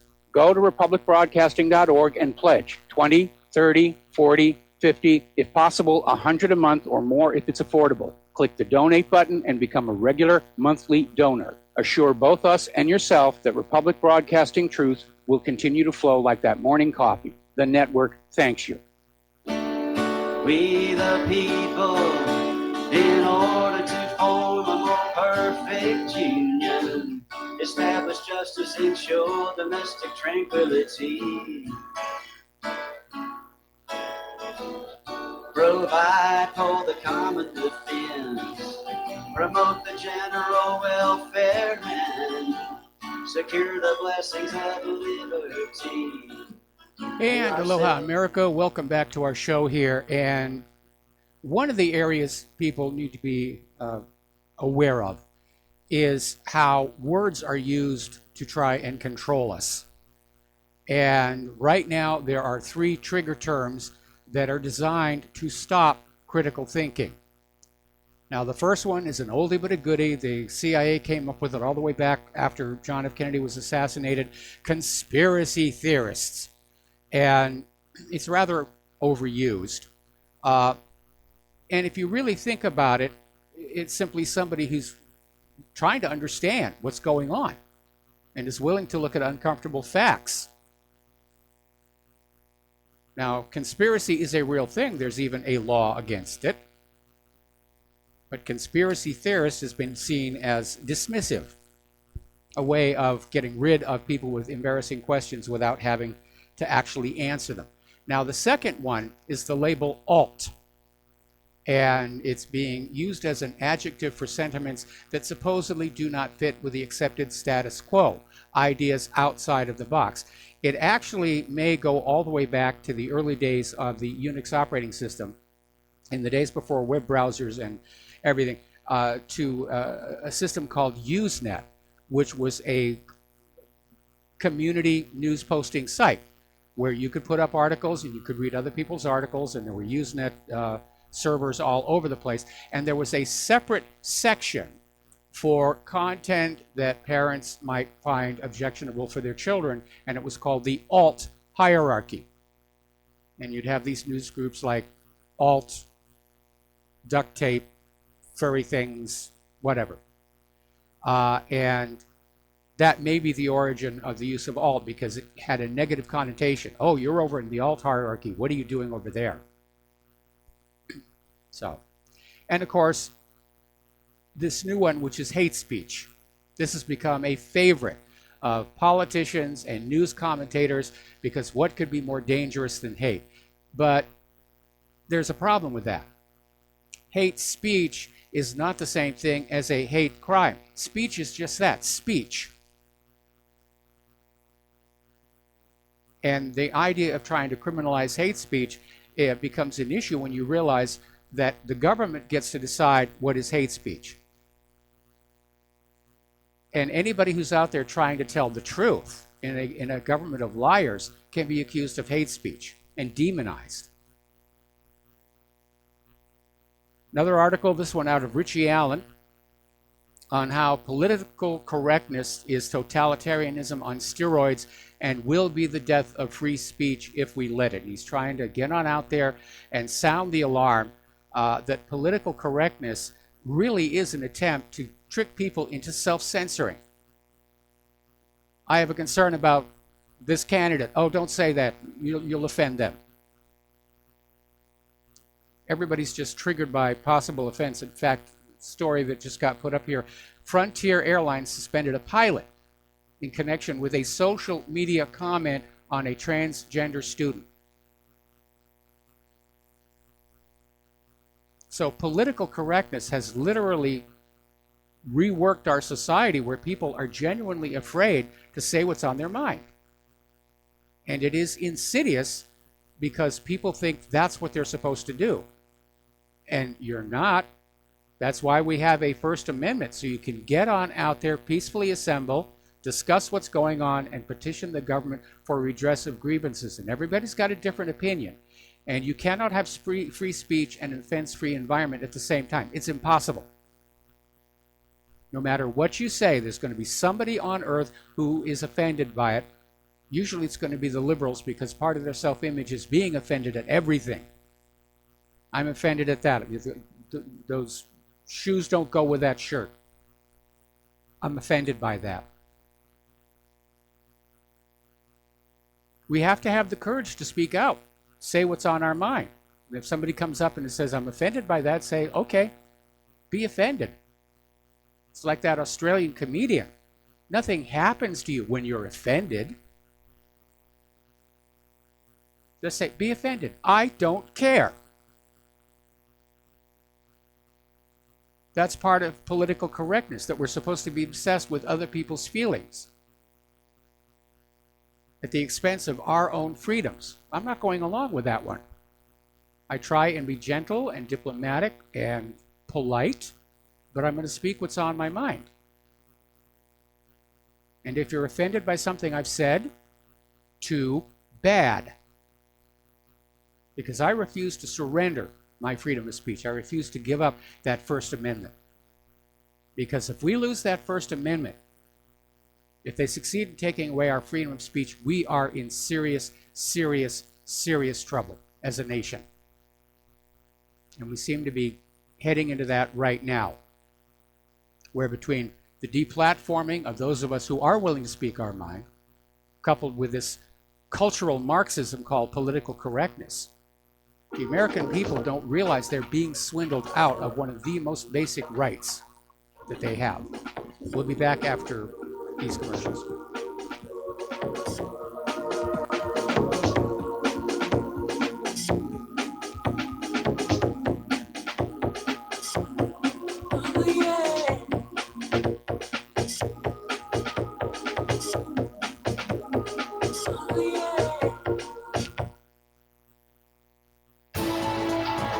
You are tuned in to the Republic Broadcasting Network.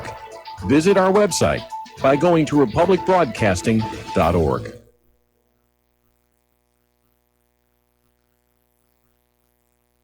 Do you or a loved one suffer migraine headaches? Listen to what scientist Kurt Hendricks has to say. 35 million people in the United States suffer with debilitating migraines.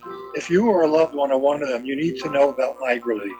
Hi, I'm Kurt Hendricks, the scientist that formulated and patented the MigraLief migraine formula. MigraLief is a non-prescription dietary supplement recommended by neurologists, pharmacists, and pediatricians to address nutritional deficiencies in both adults and children over 2 with migraines. Try MigraLief for 3 months and see the powerful difference it can make in your life, or get your money back, no questions asked. Go to MIG911.com or call 800-MIG-7354. You can change your life today. So if you suffer from migraines, don't wait. Call 800-MIG-7354. That's 800-MIG-7354, or visit MIG911.com. Corporate media dominates the American opinion. Finding independent voices that counter this avalanche is becoming increasingly difficult. With the endless corruption running rampant throughout our government, independent voices are needed more than ever to battle the offensive against our freedoms and liberties. As a listener of RBN, no one understands this concept better than you. Now it's up to you to do your part. The time has come for you to take action and begin broadcasting the truth to hundreds or thousands of people every month. Sound impossible? Quite the contrary. With pointed slogans from LibertyStickers.com, you can reach countless sleeping Americans unaware that they live in a real-life wonderland. LibertyStickers.com has a huge inventory of political bumper stickers and messages that reflect the truth about our government, our politicians, and the future of America. With so many in stock, there's one perfect for you. Visit us today at LibertyStickers.com. Again, that's LibertyStickers.com. Do your part. Your voice is important. Let it be heard.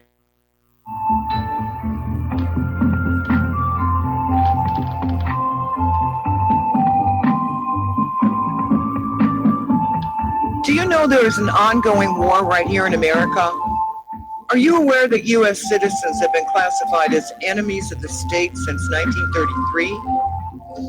Have you recognized that our entire government is really a vast network of interlocking corporations engaged in commerce? Look up Title 28, Section 3002. Tune in to In Defense of Humanity on Saturday nights at 7 p.m. Central Time. Find out what's really going on and learn how to protect yourself and your family as flesh and blood men and women living in a corporate reality.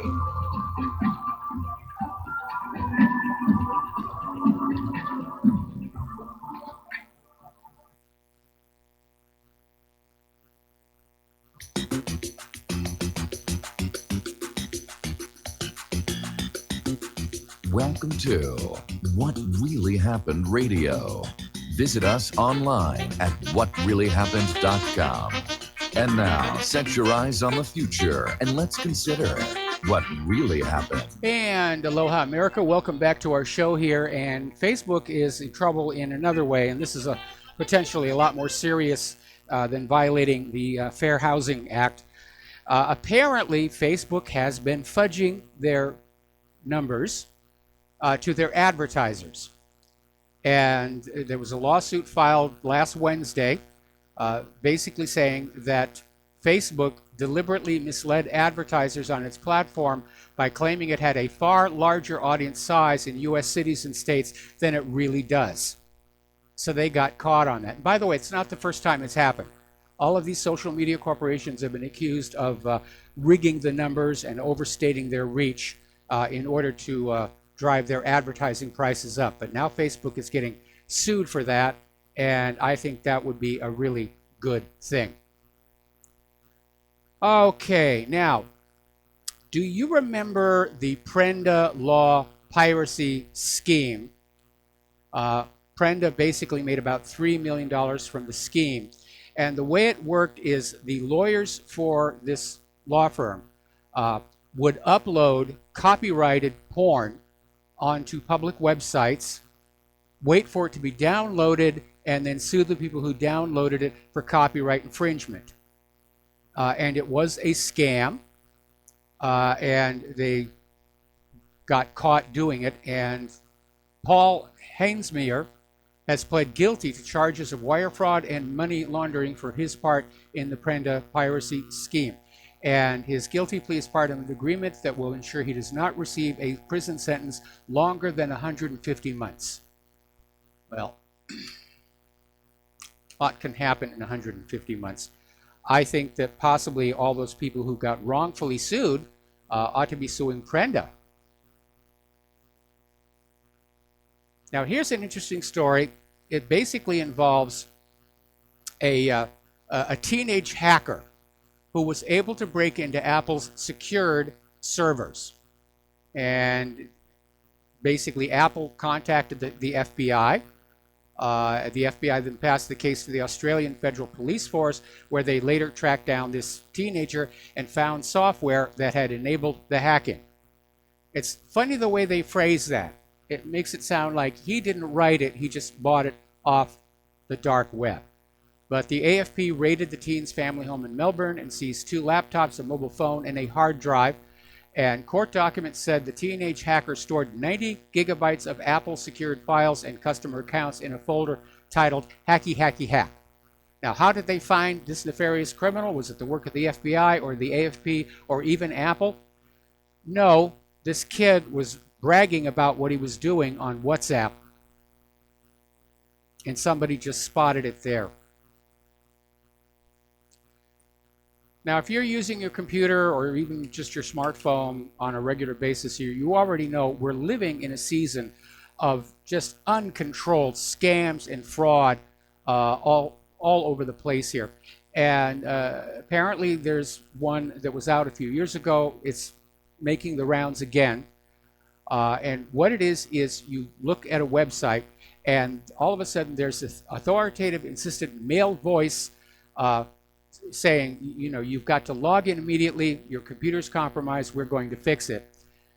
And it just keeps repeating over and over and over again. And part of the warning is if you disconnect this, you will be disconnected from the internet as a threat to our servers. And it is a scam. And the way that you spot it's a scam, and this is a good rule of thumb, look at the email address that whatever you're being asked to fill out is being sent to.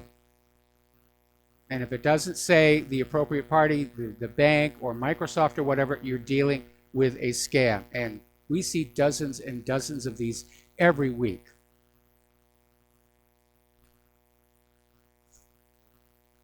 Now, last week, early in the week, the FBI warned of a possible worldwide mass hacking plot that could have millions drawn from bank accounts. Well, apparently the hack did happen. And one wonders how it is the FBI knew it was going to happen, but didn't have enough information to stop it. But apparently the hackers managed to steal $13 million from ATMs across 28 countries. The cyber criminals infected cash machines of India-based Cosmos Bank with malware, which allowed them to approve transactions and access client accounts. Fake credit cards were then used to drain the cash from the machines. So this is a highly choreographed fraud scheme known as ATM jackpotting. And again, how is it the FBI knew this was going to happen, but not enough information to stop it here? Over at Apple, they have removed thousands of apps in compliance with the Chinese government. And apparently most of these apps involve online gambling, which is something that China does not wish to see become a problem in their country. And a lot of people are starting to say that there is an issue here where governments in one country are issuing directives to these large multinational corporations that are effectively changing the behavior of computers in other parts of the world. They're affecting all of us. Now, I'm not a big fan of online gambling. I don't allow that on my website. But it is an issue. And how do you enforce the gambling laws in some states? Here in the United States, gambling is illegal in pretty much every state except Nevada and New Jersey. I mean, California allows poker clubs where you go and play poker against each other. You know, gambling addiction is a really nasty thing, and I got to see it up close and personal when I worked as an entertainer in Las Vegas. And that entire town is basically a giant Skinner box that uses what's called intermittent reinforcement, meaning a cash payout, to keep people coming back and just pumping that money into the machines. Okay. Now, here's a little bit of good news. Michigan has just passed a bill that bans the National Security Agency's intrusive data collection practices. It prohibits law enforcement and state agencies from turning over personal data to the federal government without due process. They're calling it the Fourth Amendment Rights Protection Act, and it's basically going to go into effect next month after it passed the Michigan State Legislature with overwhelming support and only one no vote. And the bill states its purpose is to prohibit this state and certain other governmental agents, employees, and entities in the state from assisting a federal agency in obtaining certain forms of data without a warrant, and to prohibit certain uses of certain data collected without a warrant. Now, enforcement's probably going to be a problem because the NSA is already tied into the phone and computer systems. But at least Michigan is trying to make a stand on principle. in an age where the federal government has become openly disdainful of the Bill of Rights. Okay, apparently over in Italy, they're getting a little bit nervous. There have been a lot of quakes around the Mount Vesuvius area, including one that hit 5.2, which struck in the central region of Molise. And people are concerned that Vesuvius could erupt again. It's not extinct. It's dormant, but it's not extinct. Another little interesting story. This is about apparently there has been a series of thefts of invaluable Chinese art going all the way back to the Ming Dynasty, is basically being looted from galleries all across Europe. And suspicions are beginning to arise that this is private Chinese billionaires are paying for this.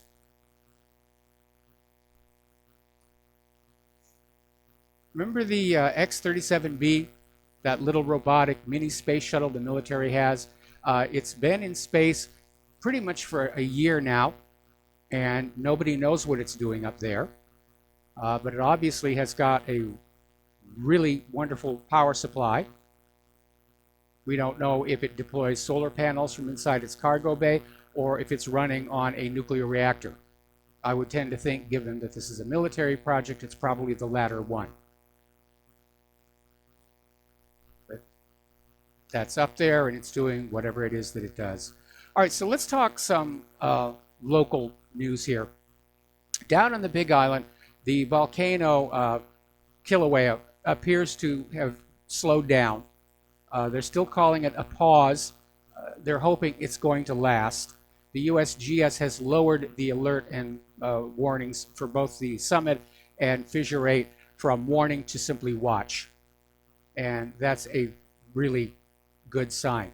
Now, over at Volcanoes National Park, they're saying it's going to be a while until they can reopen the park. Now, that's bad news for Volcano Village, which really depends on tourism dollars to survive. And they've taken a major, major crushing hit during this eruption. But the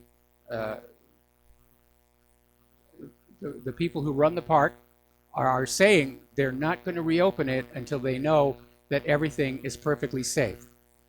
Now, Volcanoes National Park basically covers that Kilauea summit and Halemaumau and a couple of other small things.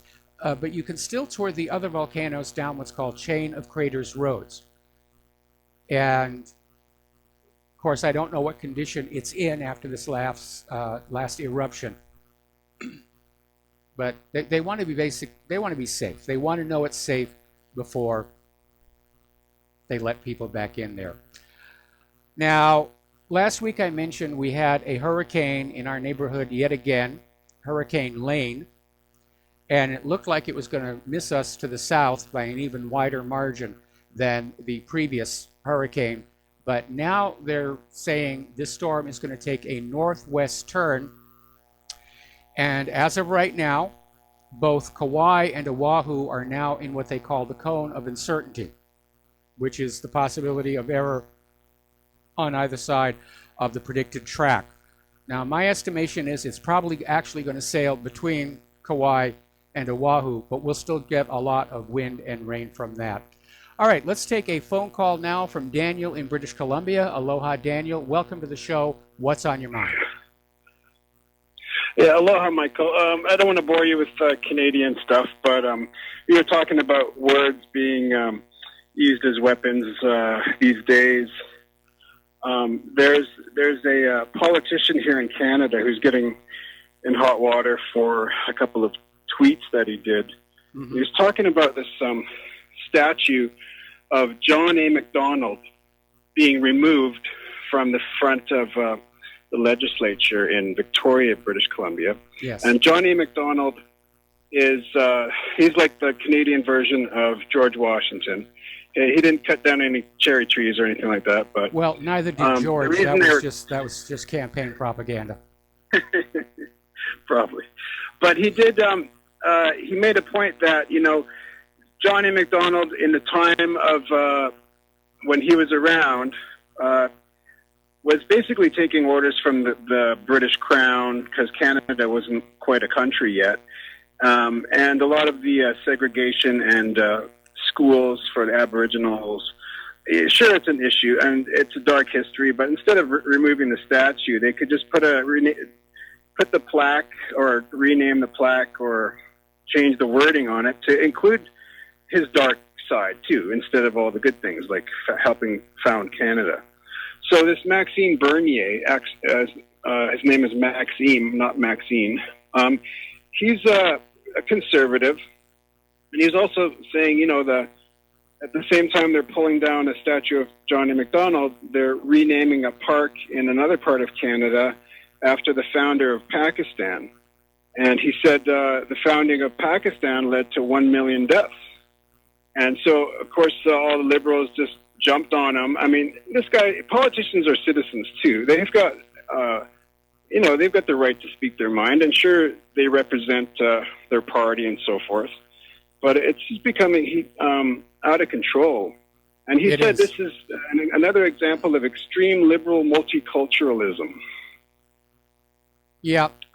And there's also a thing today, our version of the NFL here in Canada, it's called the CFL, the Canadian Football League, but they have their opening games, and it's called Diversity is Our Strength Day, and everyone's wearing these T-shirts saying Diversity is Our Strength. They're just force-feeding this stuff on us. Uh-huh. So I thought I'd weigh in on that. Well, yeah, we're being force-fed this stuff. Soros is not ready to give up, even though he's been kicked out of Hungary now. And they're still pushing for this one world government, one world private central bank model. Yeah, I think Justin Trudeau is really in trouble. I think a lot of Canadians have just had we were too far to the right before when we had, what's his face there? I can't remember his name. But this guy he's off the rails. He's, worse than Hillary Clinton would be. Just everything he does is, he's just kind of a butt kisser to, nobody in Canada agrees with anything he says now. Mm-hmm. So they're going to try and call an election early, they think, because the Conservatives haven't picked a real leader yet. So they think maybe they can sort of force their way in and call a snap election, which is something we have here in our country. Mm-hmm. So anyways, I'll let you get on with the show. Okay, well, thank you very much for the phone call. And you're right. Sometimes liberalism just seems to have, gone nuts here. And they are pushing this multicultural agenda. At the same time, they're trying to tear down our existing history and replace it with something new, multiculturalism. And of course, liberals are always going to be upset no matter what you do. And frankly, my advice is don't try and make a liberal happy. You're just going to annoy them. You're just going to annoy them. Okay, NASA is hopeful that the rover Opportunity is going to wake up in the near future. The Martian dust storm is pretty much all over. And the big issue is how much electricity is left in the rover's batteries, how much dust is there on the solar panels. And they're still hoping that they're going to be able to get that ship back. So we wish them a lot of luck on that one as well, because I've sat in those consoles and I know what it feels like. And Opportunity and Spirit have done great work. They lasted a lot longer than they were supposed to. Anyway, we're going to take a break for commercial, back with the last segment of our program after these few words.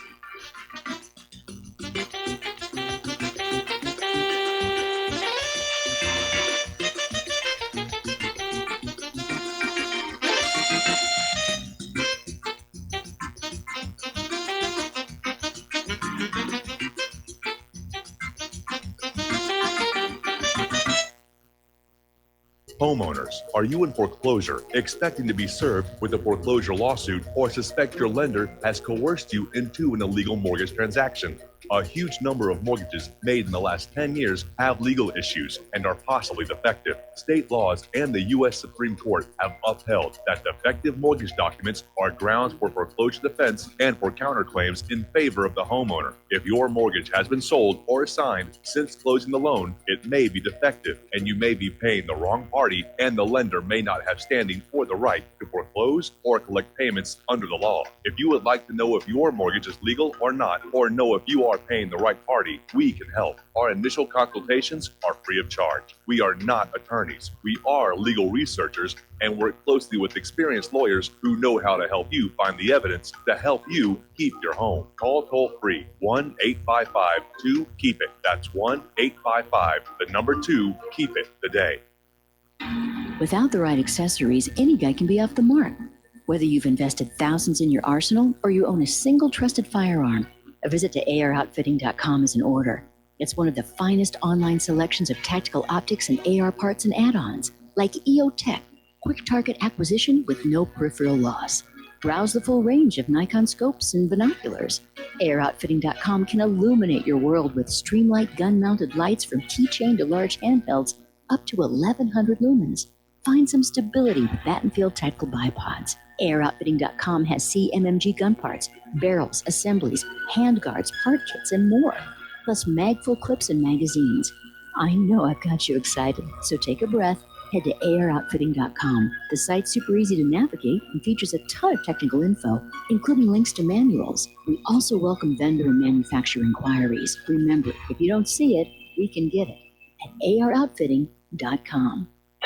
Okay, nurse, let's get this man to the ER stat. Right away, doctor. We see this every day. Heart attack or angina pain due to blocked and clogged arteries. Chelation can remove obstructions or blockages from arteries and help avoid painful and expensive surgery. Now there's Angioprem. It's a liquid oral chelation product that you take with juice. You start to feel the results fast. Angioprem increases blood flow all over the body, and that means more energy and strength to take on the day with less aches and pains. 60 years of research has gone into chelation, and Angioprem is the result. A safe and easy way to unblock your veins and arteries from buildup that slow circulation. Paging Dr. Jones. Please report to the emergency room right away. Log on now for a special radio offer from Angioprim. That's angioprim.com/radio.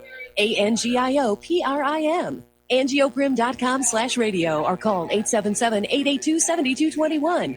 That's 877-882-7221. We will not go down in the night without a fight. You can burn up our mosques and our homes and our schools, but our spirit will never die. We will not go down in Gaza tonight. And aloha, America. Welcome back to our show. Last segment of the program today on this Monday here. And over the weekend, the Ring of Fire really seems to have gotten very active. Now, the USGS is out there saying, no, this is just, random occurrence. But the Ring of Fire had 53 major earthquakes in a 24-hour period, including this monster 8.2 that hit out near Fiji. So, all kinds of things going on out there. Nature's showing who is the boss here.